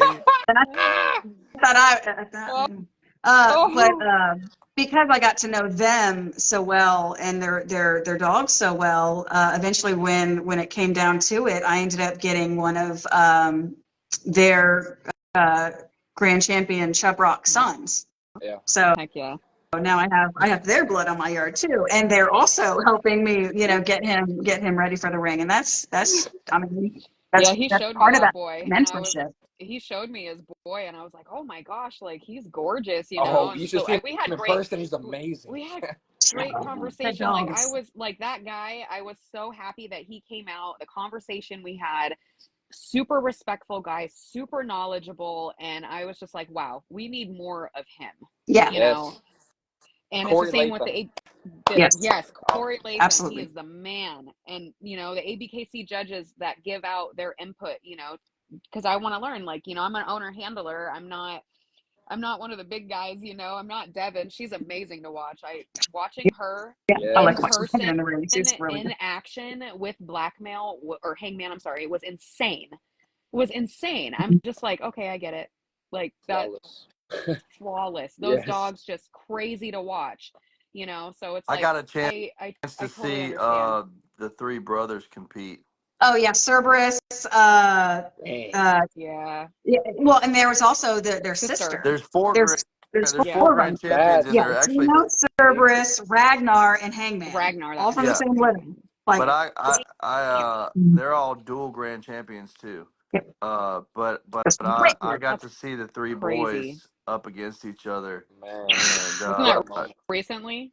it was Yeah, it was in Hot Springs is where I seen Yeah. it at. yeah, and I think there was another show where their sister showed up. Juno showed up, And and she, I'm, Yeah. I'm yeah, gonna tell you what, like it's crazy because they're like different versions of perfect dog, man. Like all three of them are exceptional, but they're different. So like it depends on what you're trying to bring in, but they bring a lot to the table. Yeah. Yeah, and Hangman, you hear a lot of big name dogs, and you're like, yeah, well, wait till I see him in person, and then you see him, and you're like, son of a bitch, that's a sexy dog, man. And He I know. I really actually like had to saying it, walk but up to like I Devin just and I no was other like, can I word pet for it. him? he I'm like, is. I He's just a want to pet sexy him. dog, man. yes. Hey, check this out, man. We got history with Hangman and his owner. Like, so we actually shared a booth with him 2 years ago, or not shared a booth, but we're actually booth next to each other. Yeah, I think you guys were decent. This was 2 years ago, and then we met at Shreveport, and we were actually sharing an area together. So I've seen Hangman, the progression of him, because at the first nationals he was like 10, 11 months, and I think he was a champion at that time. So just to see the progression of him, I looked over like right across, like it's drapes. Like Right. you look across and you're just like, man, that's a beautiful dog. That is a beautiful dog. And it was like 11 months. And now seeing that picture that Devin posted and seeing him in person, that black does not do justice unless you No, see that black in person. no, it's It does dimes, not man. pop like it really does in person. Like when you Yep. you're like, man, who's saying this dog's a classic? There ain't. And remember remember what I said. Like literally, if someone is calling this dog a classic, then basically they're admitting that the gap between classic and standard is officially merging. Like it's getting to the point where they're almost indistinguishable. So that's what you're essentially admitting if you want to go ahead and take the I leap don't and care say what that it is. Hangman is a I freaking want classic. that. Yeah, I If that's like Cerberus too, classic, man. I want it. But like that's what I'm saying. It's like if you want to sit there and categorize him as a classic, then you're essentially admitting that that bridge is slowly, Yes. Closing. Yep. closing. Like now people are using classic as a derogatory remark. Like it's like, Stop no, using it that as a is a. negative thing. I love me a good classic. They're, I No, there's agree, some clean nice but and that's what classics I'm functional. out I love there. saying. me a good When classic. people say that's a classic dog, people are saying that that's less phony things. No, there is a use for that dog. There is a need for that Yeah. dog. That is a class of dog that does not need to go away No, Yeah. not yet. at We ain't ready for all. that class to So go when away. you're We are looking at that years and years away as from a the classic class class. that's really just Yeah, lacking, no, Yeah. that's a class that's A needed. classic class is a cleaner. Yep. yeah. Cleanup They're a crew. cleanup crew for sure. Yep. Yeah. Yeah. 100%. Man, I like Yeah, Cerberus, that Yeah. Hangman's boy's brother. nice. Nice. That boy's very nice. He's Yeah. he's got such an interesting expression, like the way his face, and like he's just a cool looking dog, man. Mhm. Got a nice headpiece on him. He's got a lot of bone. He's got a little more bone than Hangman. Yeah, he's Just a little bigger. he's probably about 10 pounds bigger. Yeah. Um, Yeah. he is a beautiful dog, man. What a shout out to Dean, man. Them guys, Yeah. they Yeah. kill. Yeah. That's a legendary litter What a right there. production. Lord, Yeah. the Well, entire That was litter. fun. Yeah. Because and, I mean, I was trying to think of like how many litters can we honestly go through where 4 of them ended up being grand champions. I forget the name. I don't want to butcher it, but I can't. I think they said there was like one other person on record that had 4 grand Wow. champions out of one litter, and it wasn't more. It wasn't 5. It was Yeah. 4, and It it was was. 4 as well. But But Yeah. it's these crazy. are That took some all. deep research to find that one Yeah, person Yeah. They yeah, did because it that's big, how was. rare it big. It was a is. long time ago, and these are all dual grand champions. Yeah. Exactly. Wow. So So you better did they do dig that? a little Those were deeper, the and you 4? might.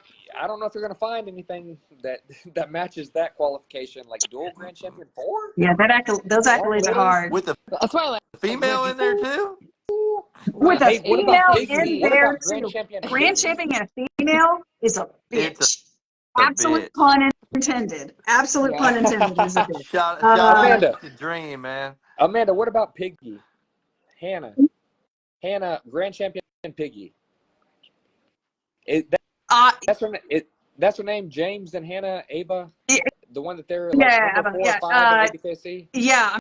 I'm trying to remember because I don't think I've ever seen her in I've person. never I've seen never seen her her either, showing. but she's like number 3, number 4 or Something 5. Like she's up there, along top those 5 lines. Yeah, every female single time they update those bully top tens, it's like you know, ABKC. you know, Yes, year to date and female. I am all about seeing females in the top 10. I really Yeah. am. Shout out to It's Grand really Champion Dream. yeah.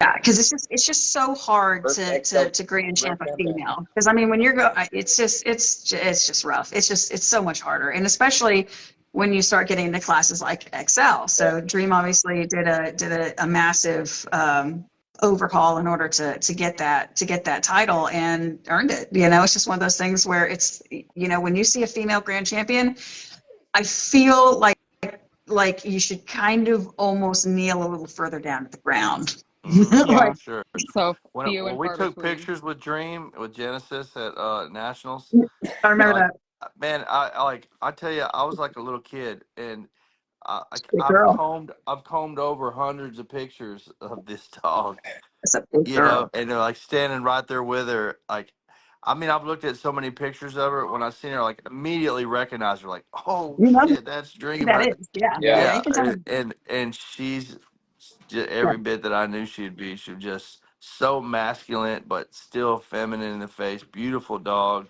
She's big girl. Yeah, the Uh, first time I saw her, I was like, that's a female. yeah, Like, it's hard to tell if okay. she's a Damn, what's her female. stud fee? Like, What's her damn. stud fee? Yeah. And Hmm. it's like for me, like I had thought about running and trying to run the ABKC Grand Champion with Leroy, but I don't think I will because he's not that's not what they're looking for. Yeah, I did have the same. one Yeah. That's I tough. did one ABKC 4 show and I threw him in the champion class and we got what was it? Reserve best champion for the first show and then we didn't place the rest of the day. That alone So is a monument. That alone is a huge accomplishment. Reserve champion, yeah. ABKC. That's Yeah. an accomplishment. Seriously. That is. With Excel, like there is very. So I don't know the number of XL Grand Champions now. There's like 14, Yeah, 15-ish. small. Like Yeah. it's developing and things like that. Dream is included in that now. Yep. But yeah. So for an XL to go to ABKC and to get reserve champion, that's a huge That accomplishment. is. Yeah. That was definitely not easily done. I just wasn't sure if I was like, should I pursue it or should I maybe try to do that with Rex, who's more like what That they're is an looking indicator for. you're going in the right direction, Okay. though. Like reserve Yeah. champion, like that's like, hey, you're next Okay. up to win. All right. Yeah, so seriously, like I would pursue that, like see where that goes Okay. because reserve champion that's a big accomplishment. Okay. I just wasn't sure because like he's a totally different looking style dog, you know, like I like how he looks, but I know what ABKC is going for and it's not Yeah. his look. So that's why I'm kind of like, well, I mean, I want to support the registry, but at the same time, is it something that I should, you know, entertain with Leroy, or should I move on to nephew and get nephew going, you know? Because Yeah. it's like if I could make him a dual grand champion, that would be amazing. But Yeah. Yeah. you know, it's You know, definitely ask a the dream. judges. Ask the judges. Take both of them. Yeah. Like, ask them what their preference That's a is. great Like, idea. and that's what's nice. Like, when you go to them and ask them, 99% of the time you're going to get a honest answer, and that's what people lack because they don't go up there and ask. Like, go up there and You ask gotta before you do it. start You gotta ask. sitting there nitpicking. Okay. Ask why. Okay. Why was my dog not picked? Why was my dog this? You know, because they should give you an educated answer. If not, you know, why? How can I trust you to go in your ring again? So I they should always give you ask. yes, and Oh, every yeah. time I've asked, I've always got an honest answer, and that's from every registry. Okay. Yeah, definitely Cool. always Cool. ask the questions. I mean, because otherwise, you know, you're not gonna. Yeah, it's just it's even if it's not the answer you want, Right. And it's even if better. it's not the Hey, answer it's you better. want, at least you asked. Yeah. Right. At least then you'll know what to work on and what that's Exactly, why I always homework. ask, you know, is I ask questions because I want to know. It's like it's not because I think my dog's the best one in the ring. If I lose to a dog that's better than me, like I lost, like straight up, but what Yeah. can I work on? Just Never So change your mind. there's mind. always things. Exactly. Hey, Fred What are you Duran, doing? how you doing, man? Hey, Fred Duran just tuning in. He said, "What's up, y'all?" Hey, what's up, Fred? What's up with it, Fred? Grand champion Dooley, We, man, we, many other we were just productions. talking about one of your dogs a minute ago, Fred. You wasn't even here to Right. see it. That boy Zeus is looking good, brother. He's looking nice. Yes. Get a But man, I vacation. love dog talk like this. I love what we brought tonight. Thank you for bringing, you know, the questions, the responses, Oh yeah. the knowledge, the stance for the breed. It was very, very educational. So I appreciate it. Yeah, I enjoyed it No, and I tonight, y'all. appreciate y'all having me. I was super Oh, nervous. She's like, "Don't be," and I was just like, "I'm just so new. I don't want to, you know, I don't want to sound silly. Like, I just want to it's learn like and bring It's girl. some like dope crowd surfing with dogs, you us. know." And right, I watch you guys every week. Yeah. Like, I try to No, watch you guys every absolutely. week and just learn and you know, better every litter. As soon as I can get my second litter on the ground, one of these females cooperates, you know. But I just look at it as like it wasn't meant to be. Just take a step back, go do some more homework, and you'll be more prepared by the time that next litter hits. Yeah. Oh, absolutely. That's I mean, that's a really good equation. I'm digging it. You know, a lot of people don't know, you know, they don't really take their time with it. You know, they don't take a lot of consideration in that regard. So I think that you got a good mindset. Very, very, very strong mindset. So that's awesome. Yeah. Breeding with a meaning. Yes. Yes. That's how it should be. That is going forward with the breed. So thank you. That's what I love. I appreciate it, and that's exactly how it should be. Yeah. Well, I Definitely, appreciate you definitely. guys. Oh, and if anybody isn't, I didn't notice, you can always look back at it, but I want to say a couple times within the last, within this live, I actually shared the link to BullySnax, their Thank you. Instagram. That's Thank you. yeah. So they've got some obviously some drops and everything for you know calming and whatnot, but they also have paw balm, which a lot of you guys. Man, it's not just paw balm. You can use it on the bridge of the nose. It's just anywhere where they've got some dry skin. Their elbows. Sometimes Yep. dogs that spend sometime on hard Crepe. surfaces and things like Yep. that that create the calluses on the elbows. That stuff is great for that. But yeah, so definitely take a look at those links. And also, you guys sell raw, from my understanding. Is that correct within your region? Yeah, we offer a few raw blends. We got a pork and lamb blend, a beef organ blend, chicken, turkey, and we deliver that to camps around the area within a certain distance. You know, I'm not up to shipping yet, But all of our other ingredients, like for our paw balm and our CBD drops, it's all organic, non-GMO. Like you can use them on your own skin. Yeah. Like I use the BullySnax paw balm on my own Oh, skin because it love that. has some really nice essential oils in it that help combat like antimicrobial and antifungal. So if you got some Frito toe dogs, definitely pack some of that bully snack up in their toes and they'll smell good. Get rid of the yeast. Oh, What's up? oh yeah. Some dogs are yeastier than others, man, when it comes to their So paws like that. yeasty. Yep. tell And you. then the drops, we actually formulated the drops. It's just a CBD calming. We formulated them actually for Leroy's dad, Blue Lines Miklo. He's got some situational anxiety. So we made it for him and then had such good response. We're like, all right, maybe this is something that's needed in the community.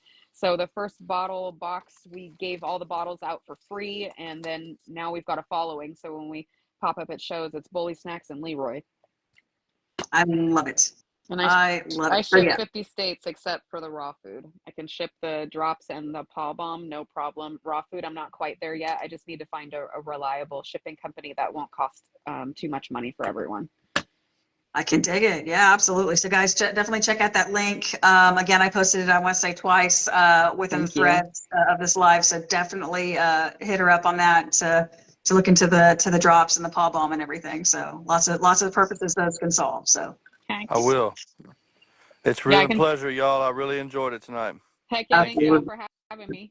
definitely. Yep. Nice to Definitely, meet you. everybody go ahead and share, and I hope you enjoyed it, and just yeah, it was great sitting down with you, Anna, like-minded people, positive, trying to make a difference, trying to do the right thing for the breed. So we definitely appreciate you coming on and just kind of giving your experience and giving us some insight into what you do.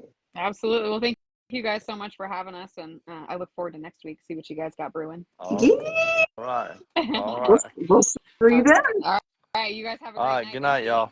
Good night, Bye. everybody.